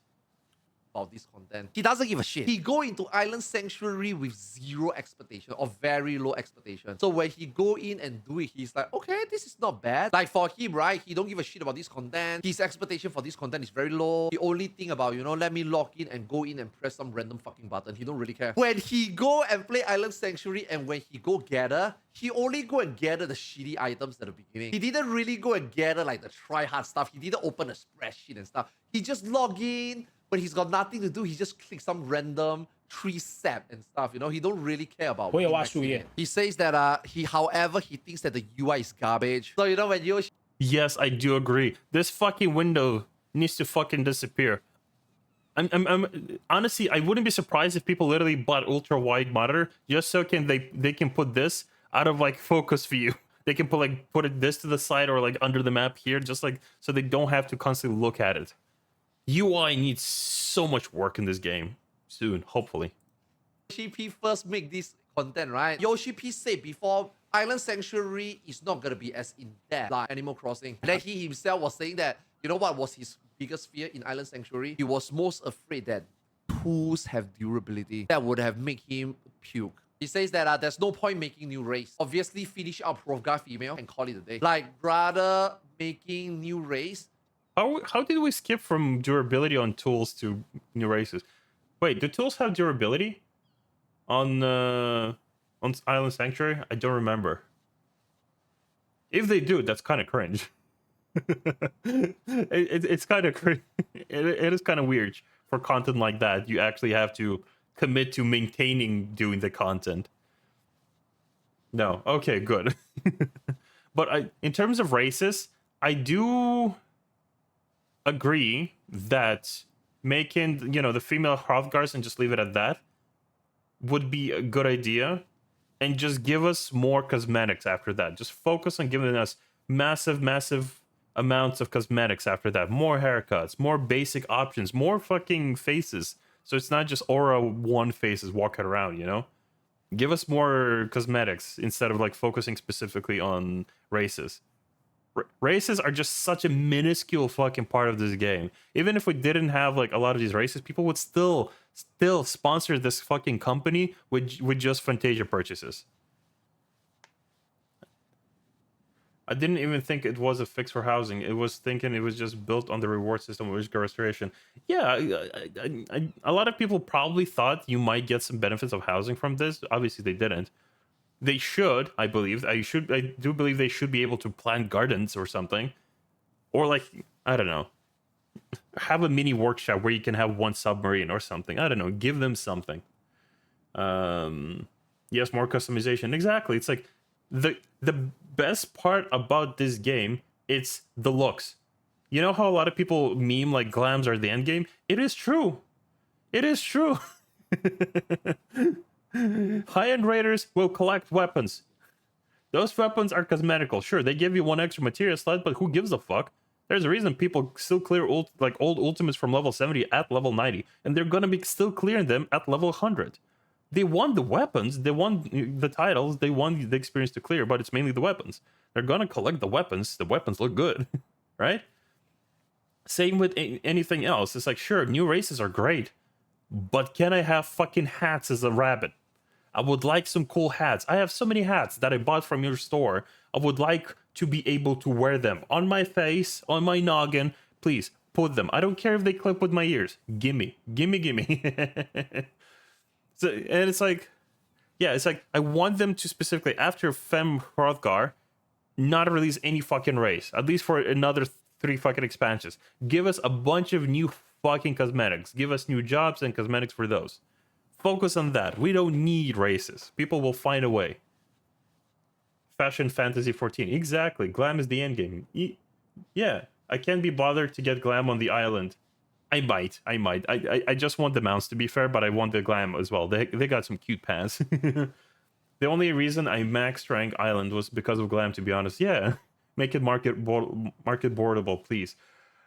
No, because then all my fucking efforts are going to be wasted. I'm rank 6, which I got in one day, but that was my time spent.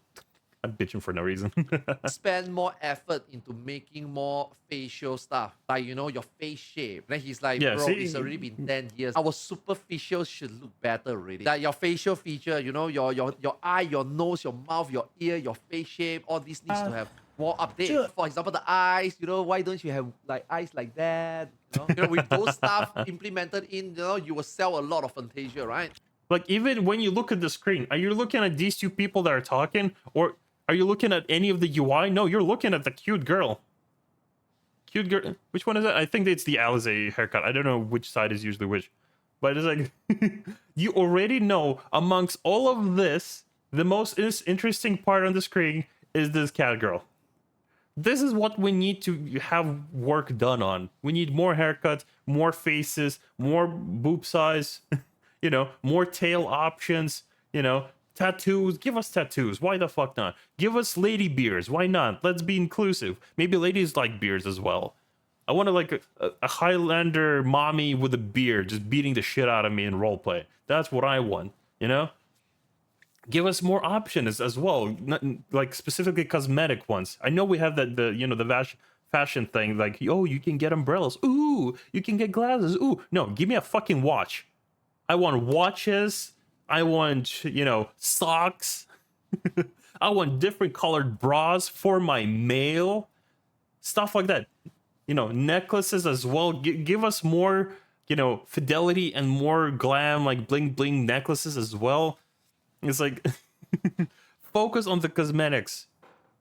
Specific cosmetics. More makeup. Give us mustaches. And make those inclusive for women and men as well. Give us butt slider. Yes, gimme. I want my butt to take... If I had an ultra wide, would like my butt to cover this fucking UI, this UI, and probably the UI of the person sitting next to me. That's what I fucking want. Cosmetics. Gimme. If you put them like on the you know, on the Mock Station store, fine. That I don't mind that, but give me those options. I want those options to be available to me, and I want them to look good. You know?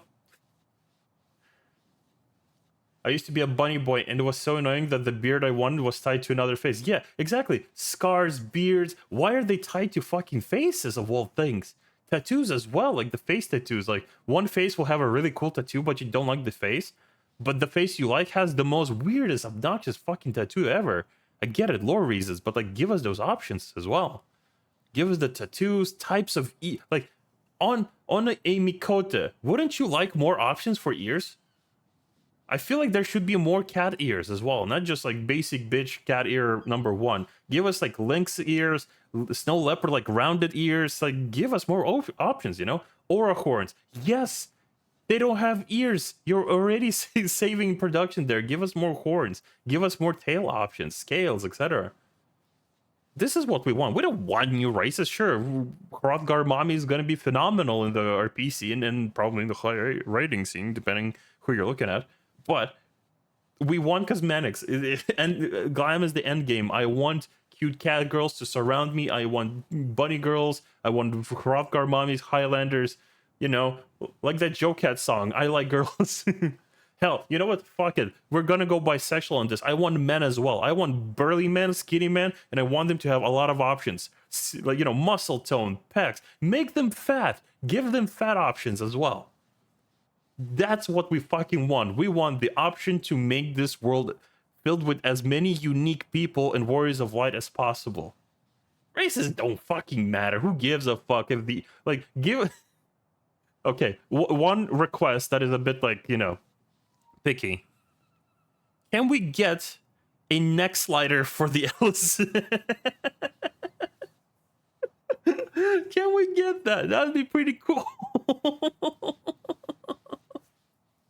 Okay, let's keep going before I get banned.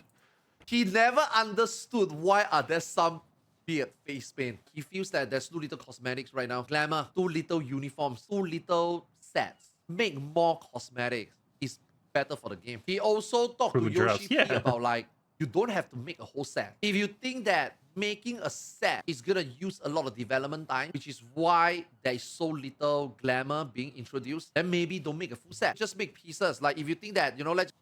True, to be honest, those necks belong and they heads too small. Exactly. For some reason, they look phenomenally, you know, attractive and cute, but that necks just stands out in all the sets. I like that, like their posture. Like, actually, that is also a good point. Give us cosmetics like animations to spells, animated stances, new animations, like new summons, anything like that. Give us that shit.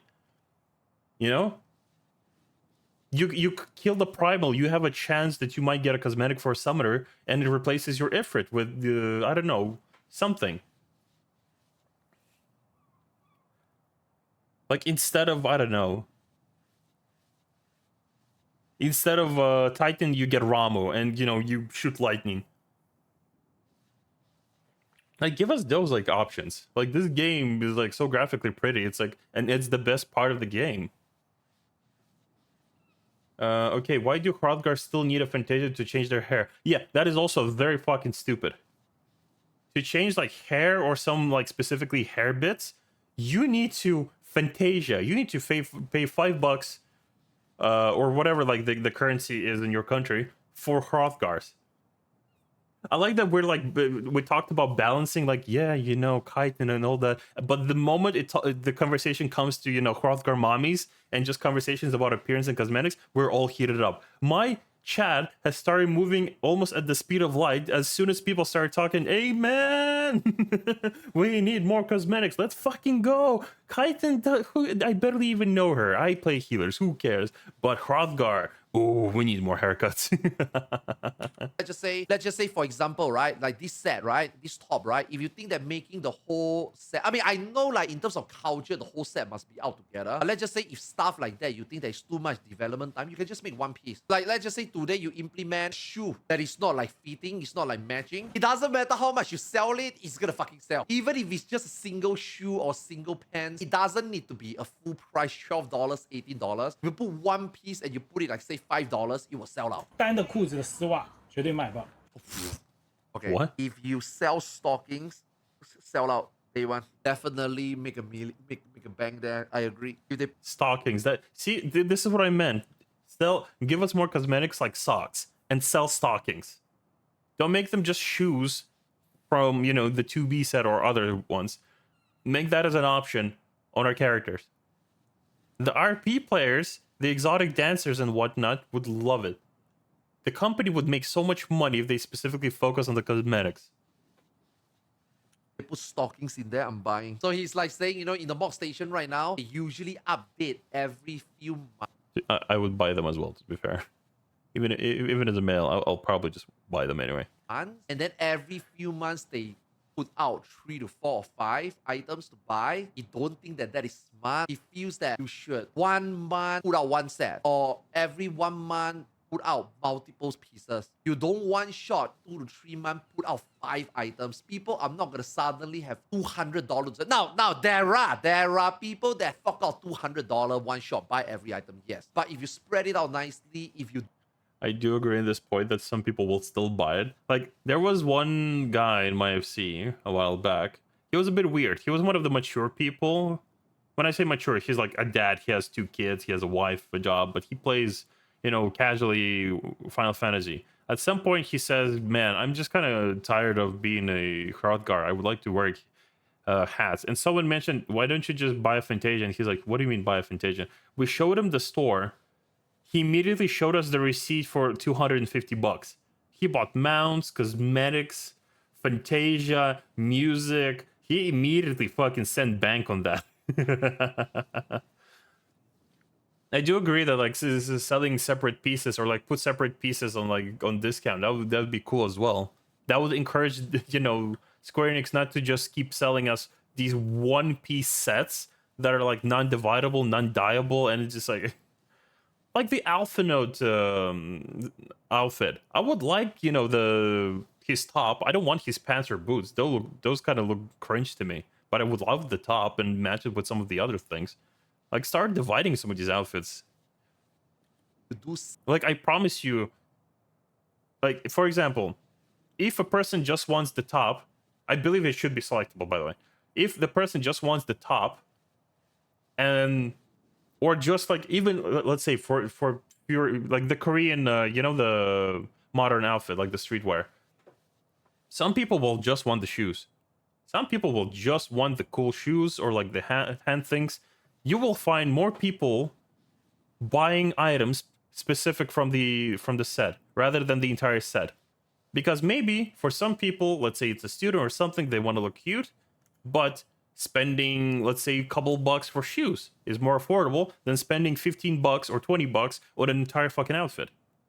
You're gonna like you need to think specifically what players would buy, not just like what you want to sell, but what players would actually buy, and what is the demographic. Because let's be honest, this game is specifically made for little baby bitches, right? Little babies.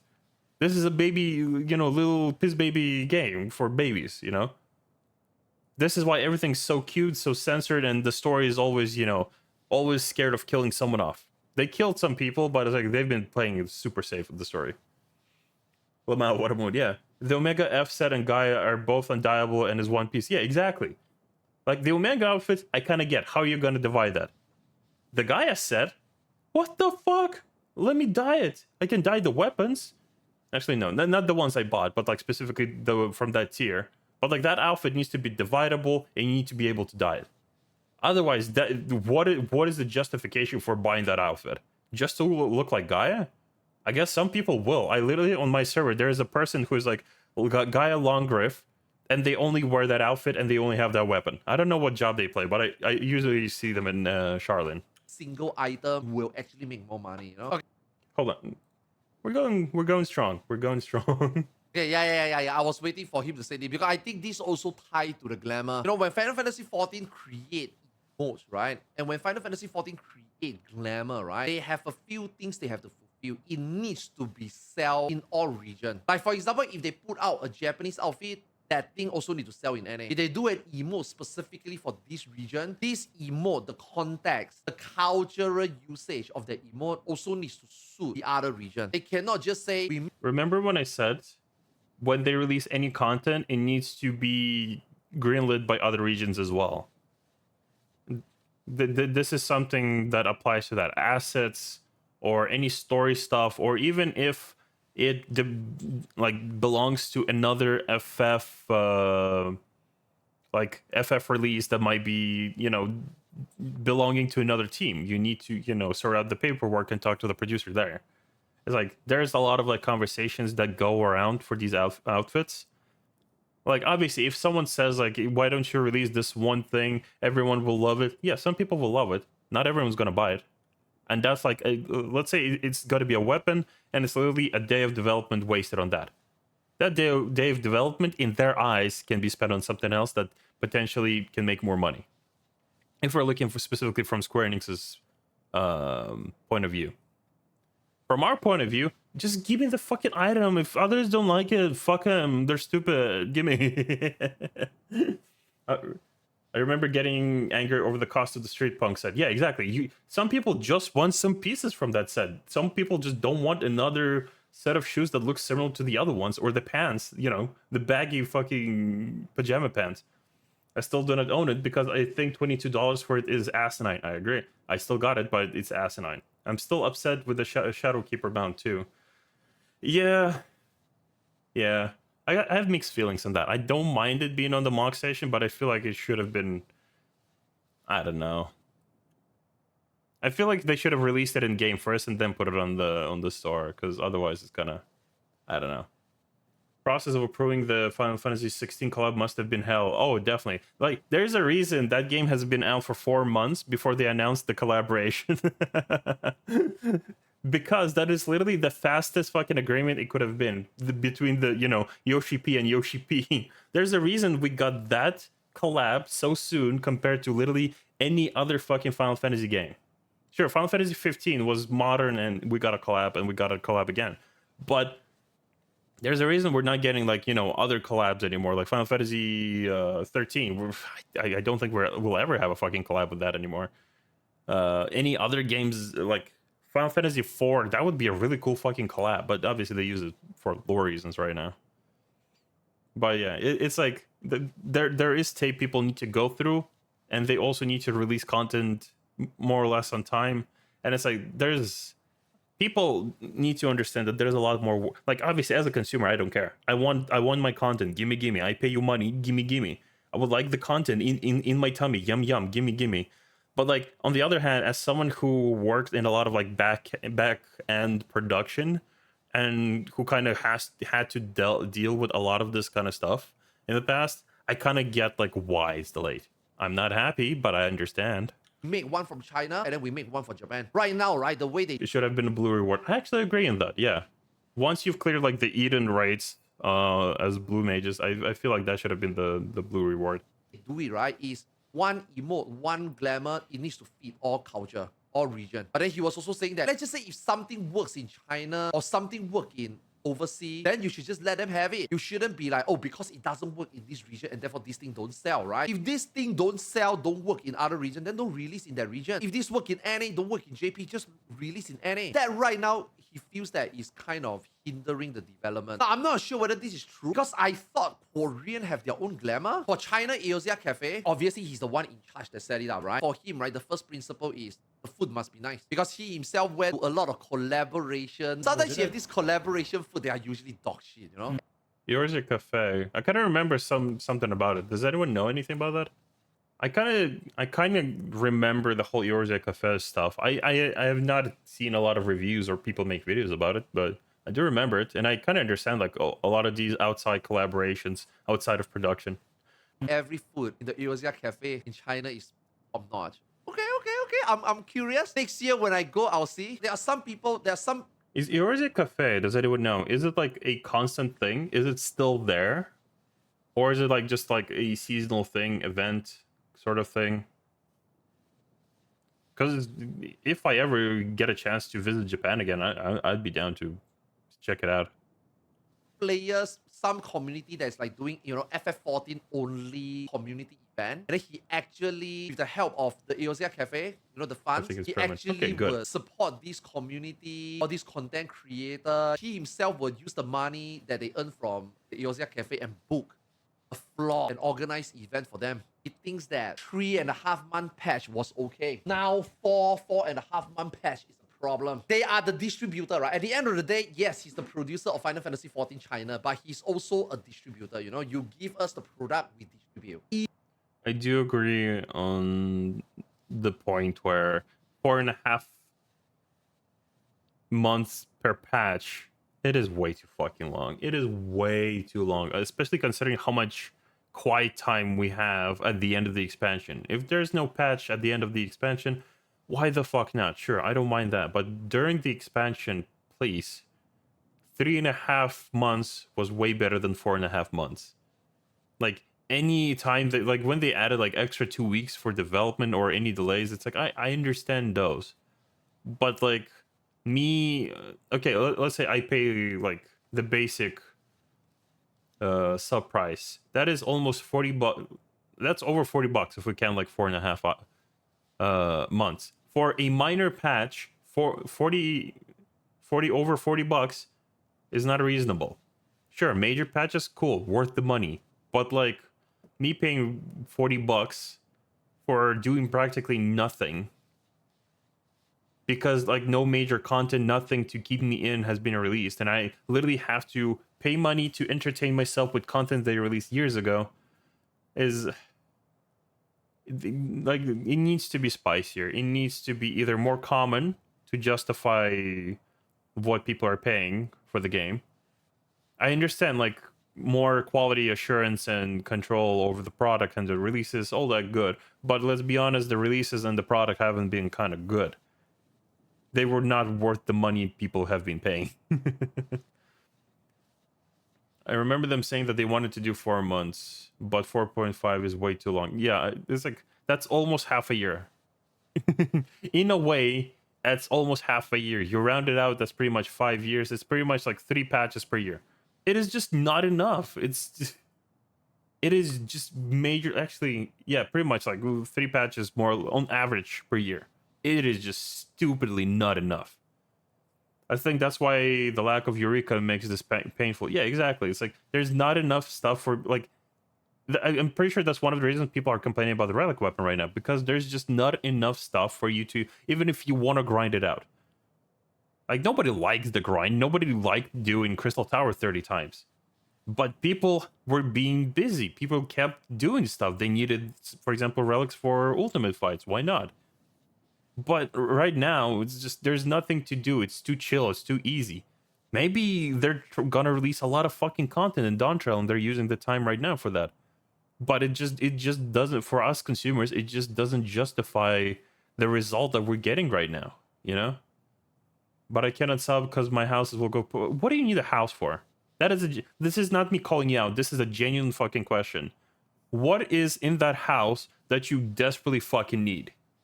That an apartment or an FC room that would not give you? What does that particular house will give you? Because by phrasing it that way, I can't unsub because my house will go poof. That house is literally holding you hostage and making you put money into a game when you could have taken a break and play other games for a while until the next patch, you know? This is like a reasonable like a question.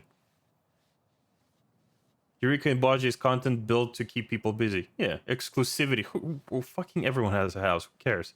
My 30 million Jill cherry tree in my front yard. Does it give you anything, or is it just bragging rights? You literally are you are you paying monthly sub for bragging rights for a tree that has anyone complimented you on the tree? Or do you have to put it into a conversation like, hey guys, I have a 30 million guild cherry tree in my front yard? Because otherwise it's like it literally gives you nothing. I'm sorry. It's better to literally have a house as an FC. For stuff like that. At least then collectively you can guys kind of, you know, show those items and someone else can keep track of the house if you don't want to play the game for a while. I feel. But like as a personal house, it's like personal housing is just fucking pointless. It is so useless. I don't want to buy a house because I still need my soul. You play 14, you don't have that one anymore. I just like it. Cherry blossoms are my favorite flower. That the fact I can have one in game makes me happy. Okay, fair enough. If it makes you happy and you don't mind paying the sub just to keep the house, like if the house specifically isn't holding you hostage to play the game, you know what? That's good. That's reasonable. As long as you are happy. But otherwise, if people are just saying like, the game is shit and I can't unsub because I lose my house, it's the house is giving you nothing but problems right now. Get rid of it. Demolish it early. Take the money back. Get the demolition, refund. Even for him as a distributor, he thinks that 4 months is too long. 4.5 months per patch is too long. If you want to make 4.5 months, then you make more content, make more fun content. Now, this one, right? I think I talked about it yesterday. You guys remember? I just realized he's cosplaying Sasuke. God fucking damn it. At some point in Shadowbringer, you guys remember when Yoshi P says we're gonna extend the patch cycle by 2 weeks?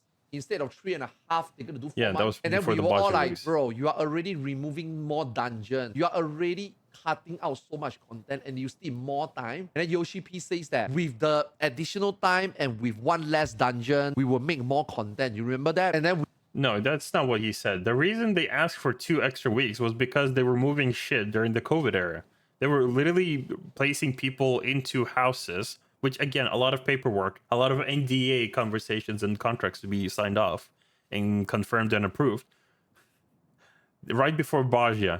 That is what they fucking were doing. I remember the patch, 5.3. Right before that patch, during the summer, they asked for extra 2 weeks for... It wasn't for more content. And like, also, by the way, we make one less dungeon. How many of you are doing dungeons for fun? Nobody does dungeons for fun. People do dungeons to either level or get their tombstones and they're done. Who gives a shit if we get one less dungeon? Hell, the dungeons we have right now, give us two times less. I don't care. I don't care. Because, like, I get this. It's for story's sake. You can get a minion there. Cool, cool. You can sometimes farm it for, you know, this for ultimates. Sure, that's phenomenal. Who gives a shit if we have less dungeons?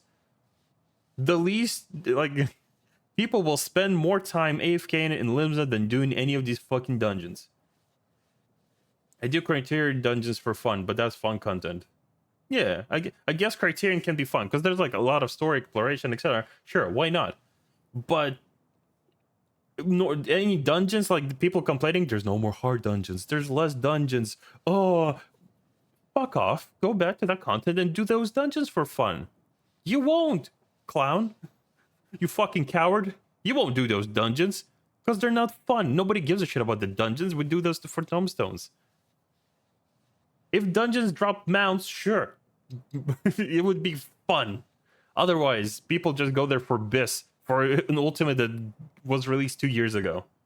My housing is like an RP event venue that me and my house use, so it going poof would be awful. And the fact that a fucking bot is already bulk buying plots curl makes it worse, so people are more possessive of the housing. You know, understandable. If your housing is specifically for an RP venue and you are running it, that's understandable. That's understandable. As long as the house and the venue is not just keeping you hostage in the game. That's all. That was my entire point. But if you have nothing to do in the game and your only reasoning for staying is your house, go. But if your house is being used and it's active and you actually do something in the game, keep it. I should check out your venue. I should check out your venue too. Xenos in dungeon drops a mount. Yeah, cool. Okay, let's go farm the Stormblood mount from 2 expansions ago. Let's go. Anything else? Again, that's just one dungeon. If Stormblood had less dungeons and that dungeon was still there, people would still do that one dungeon for the mount. That's what I mean. we were all here very skeptical about it, right? We were all here be like, okay, I mean, if you do say that you will put more content, sure. At the very next patch after that, he put out this EX trial together with this. The patch right after he says the delay, we get 2 EX trial. So during that time, our mind were blown. Hell yeah! You take out one dungeon, you add on 2. You also need to keep in mind that this request, and I remember this because Baja came out in early September of that year. During the summer, they specifically asked for those 2 weeks, and that was before Baja. It wasn't just Cinderdrift. It wasn't just Memory Misere. It was also... Yeah, actually, yeah, good point. Memory Misere was actually part of the Baja Relic questline. So, a lot of content came out. They needed those 2 weeks. But it wasn't just for the, you know, for the extreme trials or whatever. As soon as, again, Mount's done, no one really goes back to do those again. Some people do it blind for fun. But if you've already done it, 2 more weeks, you said you will put in more content, and you did. What happened since? Borgia did give us a dungeon that is like 48 man. Then Borgia made another one at the end. Fine, sure. What happened then? Where is our Borgia now? Where is our relic quest? What the fuck happened to our 24 man? What the fuck happened to our EX trial? At least I think. Chad, you know what I like funny? Early in the video, when he was cursing, there would be a censor sound. Remember the falling sound, like ah. There was like when he said like fuck or fucking, like that sound happened. Now he's like, what the fuck? What the fuck happened? Oh my god, what the fuck happened? I want him to snap his finger so much. I want him to act like a white woman. But we all know what happened because one of the reasons they asked YouTube protection, you just need to censor the first 7 to 12 seconds. The YouTube protection gone. I promise you that. You again, remember that this happened again. I'm not saying that as a good justification, but this has happened during COVID. Everyone was affected, and the fact that they still release content during Shadowbringers, good. But you also need to keep in mind again how production happens, censorship. A lot of a lot of tapes need to be passed. Green lights need to be approved across multiple regions, localization, etc., etc., etc. And Endwalker was being developed during Shadowbringers. They were working on Shadowbringer content, finalizing it, fine-tuning, doing patches and fixes while also working on Endwalker, right? Obviously, Endwalker fucking sucks. It was like the first half of Endwalker, beautiful, mwah, delissimo, love it. Actually, the latter 2/3 of the expansions, I guess I'll check out Diablo 4 because there's nothing to do in this game. Fuck, Diablo 4 is the same shit. Fuck, I guess I'll do Ultimates and Party Finder. But yeah, it's like, obviously, I'm not saying that is a good reason for us to have less content. Obviously, I'm also upset that we're not getting like a more fine-tuned and betterly organized content. But like, we know why this happened. It definitely didn't happen because Yoshi P was also working on Final Fantasy 16, right? Because that shit got announced before Endwalker was, doing poorly, and we were still getting good, good content to eat. And it's like, we know that COVID specifically affected production because like a lot of the people had to specifically put to work from home. As a big company, not an indie company, they also have to make all these people sign NDAs. A lot of like paperwork needs to be sorted out. Tech needs to be tested, security proofed, etc. Because again, big company, but they actually went through the trouble of putting a lot of like their studio workers specifically to work from home, right? And obviously, however you want to feel about people working from home, sure, they'll be more productive, but the green lights are going to take a lot longer. There's a reason for that. There's a reason people would prefer people, like specifically management would prefer people to be on site for meetings or other stuff. Like you can only achieve so much through, Google meetings. So yeah, it's like obviously, and again, I can't fucking stretch this enough. I understand why this happened. I understand. Some people are getting angry for very unreasonable reasons that they will think up. They think like there's something lazy is happening, or they will blame lack of Yoshi P in their content or whatever. But I still want more content. I want the content that I am paying, and I as I mentioned before, it's like the content we got in the last 2/3 of this expansion were kind of mid, very mid even. Very boring, and they need to either return to the 3.5 month release, and it's fine. It's good if the tail end of the expansion is going to be dead, but like the costs for us at this point are just not being justified. From their point of view, it's justified. From our point of view, fuck. I guess I'll spend the money on Arknight's pools, I guess. Endwalker really did risks to try out different types of content. Variant Criterion, I think, is a success for the most part. For the most part, the timing is poor and the rewards are kind of mid, but the content itself is pretty good, except for the the Savage part. And Sanctuary Island was a very safe bet. Some people aren't happy because it's done already, but like we can talk semantics there as well. we did get quite a bit of content this expansion, considering how they develop. But again, this expansion could be... I mean, the more I think about it right now, this expansion could be way fucking worse. Way fucking worse. But it also could be way fucking better. And because this is a mid expansion is what probably grinds people's gears the most. Barbarisha and Body Kante, I think is at least okay. Gobes is great. What the fuck happened to Zero Months? And I'm not sure whether you guys noticed. He said that the patch is 3.5 to 4 months. Have you guys recently noticed that the patch is now 4.5 months and not 4 months anymore? He said it's only going to be 2 weeks. He said that it's going to be 3.5 into 4. Recently, did you guys notice it's been 4 months 1 week, 4 months 2 weeks now? Did you guys notice that? They actually extended more than they said they would. And we are getting lesser content. And then in the China producer words, we are also getting less fun content. We are still... Yeah, so it's basically just the same points right now. I think, not to defend the studio, but like if I was working at Square Enix in production, this would be the way to go, how to do this. Because like obviously I'm not looking this specifically from point of view of a player. I'm specifically looking as a point of view if I was developing the game. This would be the way to go to catch up on anything you might have like lacked or missed, specifically on costs and production during the COVID time, specifically in Shadowbringers. Because it doesn't matter when COVID ended, it affected production and costs, and it cost money, the company. You need to refurbish the cost, you need to catch up on production pipeline and and planning. Otherwise, we're gonna be getting, again, just one ultimate per expansion. So from production standpoint of view, I kind of get it, what they're trying to do, but this tinfoil hat theory is only gonna be justified if Dawntrail is gonna fuck. If Dawntrail fucks, we're gonna get like banger content and it's gonna be phenomenal and everyone's gonna say fucking praise Yoshi P. I will crawl over broken glass to suck his dick. If people are gonna praise Yoshi P for the content he releases in Dawntrail, then this theory is justified. Otherwise, I'm just gonna think of this as an unhappy consumer. Still getting quality content. I think Zero Months is still perfectly done. Aesthetic, great. Also, they made a duty support system for all MSQ, I guess.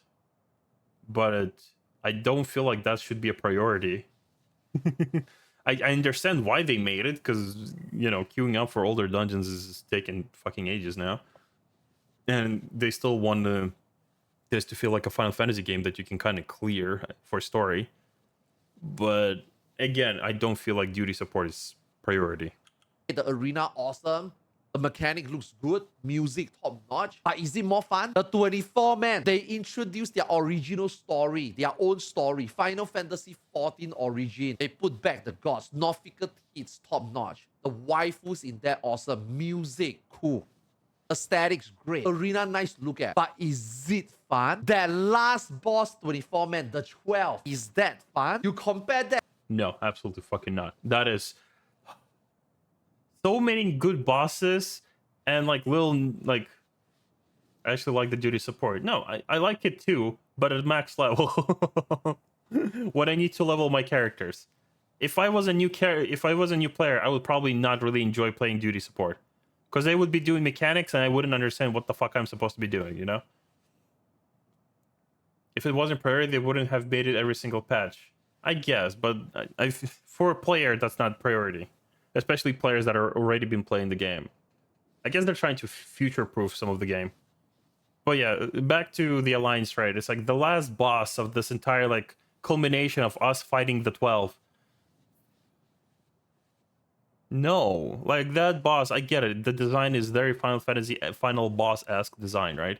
The big amalgamation of something, and it's big and it's huge and it's grand and there's music and there's flashes, but it's like as a boss it is boring as fuck.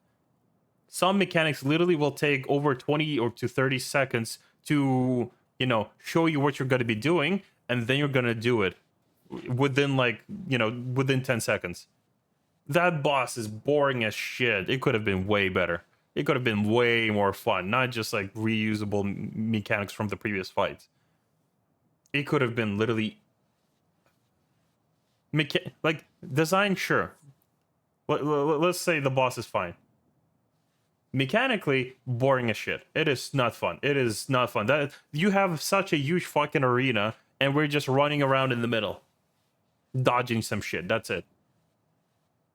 I think there was like one tank buster, but everything else, you just stand still and let mechanic resolve. Holy shit, Lynx was right. I actually don't like the last alley raid at all. I don't mind it. Some of the fights, like the aquatic lady, she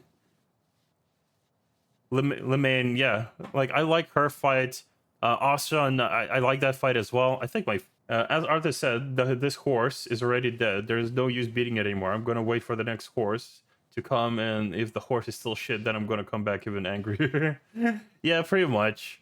Yeah, like we can like we can cause drama and justify and have these debates, arguments, etc. But we will not get any answers about literally anything until we literally see the end of Dawn Trail. We are literally 2.5 years early to get answers for what the fuck happened last expansion and this expansion. Last Alliance raid feels like every boss misses mechanics. I kind of see what you mean, but I also like that they introduced a lot of new mechanics. Like a lot of like visually interesting and new mechanics. They're executing mid. But if they made an ultimate fight out of that Alliance raid, I feel like it could be a really good fight. It does have that ultimate raid tone to it, you know? Austin is basically discount Titan Maximum. Just because he became big? But the arrows are, you know, the clone mechanics, they could be really fun if they made like an ultimate instance out of that entire Alliance raid, like all 12 fights. It could have been a really cool ultimate fight. But as an Alliance raid, I kind of see what you mean.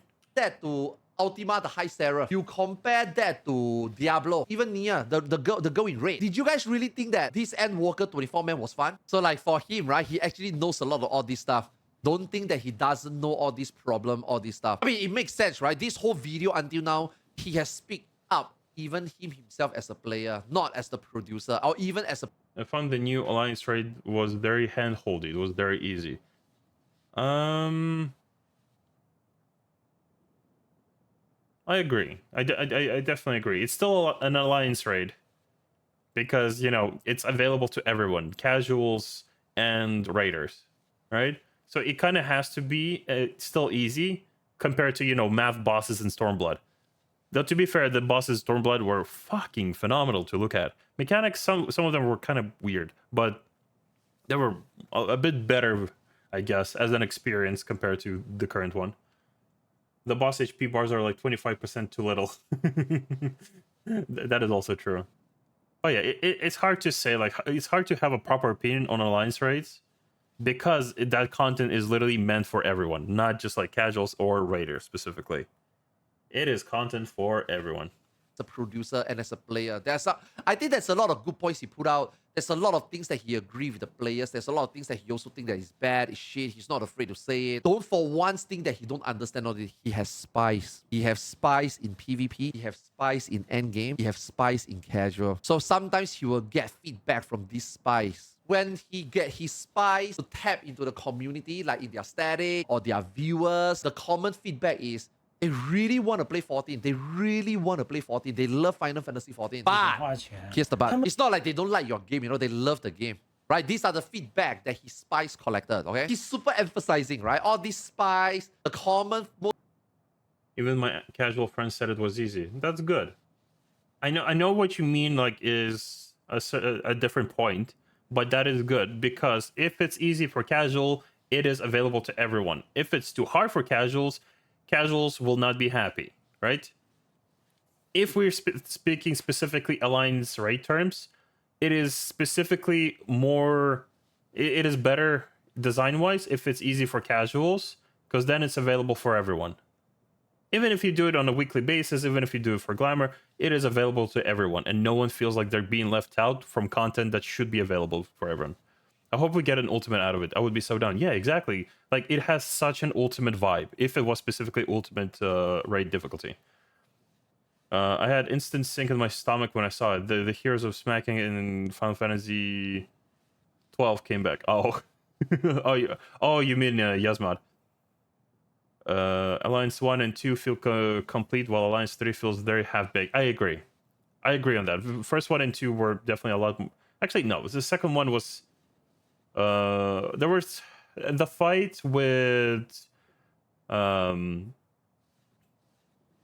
I don't Althic and his sister. That fight was kind of mid. It was kind of weird and mid. Other fights, I love them.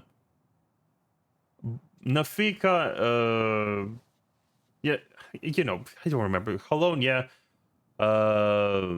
Like all the other fights, but like specifically Althic and his sisters, I did not like that. I did that fight was kind of weird, specifically because like Althic in the story is like portrayed as this emperor with an act controls over the earth and the time, and it's like, what the fuck? The only time mechanic is like you wait and you get pushed. Cool, I guess. Let's go. Fucking phenomenal mechanic.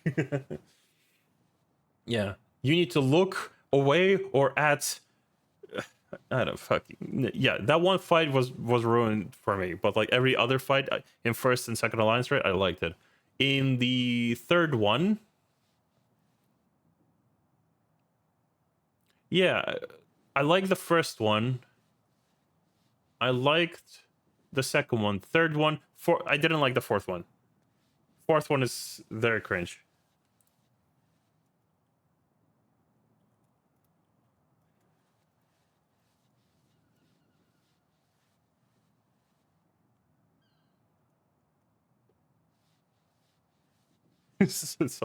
Someone's pointing out that my party finder imploded. But near raids are best. Fight me. Yes and no. I feel like near raids are such a hit and miss content. Because like for me, I adored near raids. Near Replicant, Near Automata. I am the biggest fanboy of those games. Not just for 2B Rule 34, but like the experience of that game literally created the flavor and my joy for specifically the alliance raid. But some people obviously will find it either too weird or too easy, or like the mechanics kind of mid. Near raids feel very, I agree that they do feel very long. Some of the running does feel a bit overstretched, but fight wise I liked it. Best alliance raid is Orborn. Mods, kill them. Most common feedback is they really want to play the game. They really want to spend money in the game. It's not like they hate the game. When they shit talk the game, it's not because they hate it. They want the game to be better. They love this game so much. But your patch is so long, they have nothing fucking to do. In the last 1 month especially. They have nothing to do. They cannot play the game.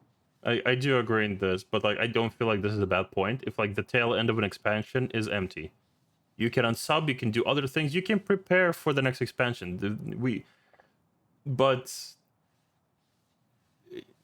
yeah, it's a hit and miss point. But I don't mind like the tail end of the expansion being very empty. I love the near raids, but the people I have to play with was stupid. People were RP walking out of mechanics. Help. Fuck's sake. They want to, but there's nothing to do. He agreed with that. He's like, luckily in China, they pay by playtime. Like for us, right, we pay by sub. Every month we pay $12.99. That is actually a good point. In China, you can pay by playtime. You can go into an internet cafe and specifically pay by playtime. I believe specifically because internet cafe culture is so big in China and Japan, that is the reason they have the option to upload and download UIs. I believe it's specifically for this reason. Nice. Some of you guys pay more than $12.99. Do you guys know that in China, you only buy the retainer once and you keep the retainer forever? So let's just say you want 5 more retainer, you pay Christ. 5 more bucks, you only pay 5 more bucks. For the remaining time of your game time, you get permanently the 5 retainer. Number 2, they pay I by want that. minutes. You play 10 minutes, you pay X amount. This month, you play 2 hours, you pay 2 hours. You don't pay flat $12.99. Let's just say, for example, if they only log in to do Halloween event, they only pay $1 to play Final Fantasy 14 that 1 month. And also, they don't have to buy the game. All their expansions are free. They are only 1 patch behind us. Right now, they are in 6.4. They get everything for free. For the state of the game right now, is You also need to keep in mind monetization rules and distribution laws are going to be very different from region to region. Obviously, I would like their fucking options, but I'm not in China.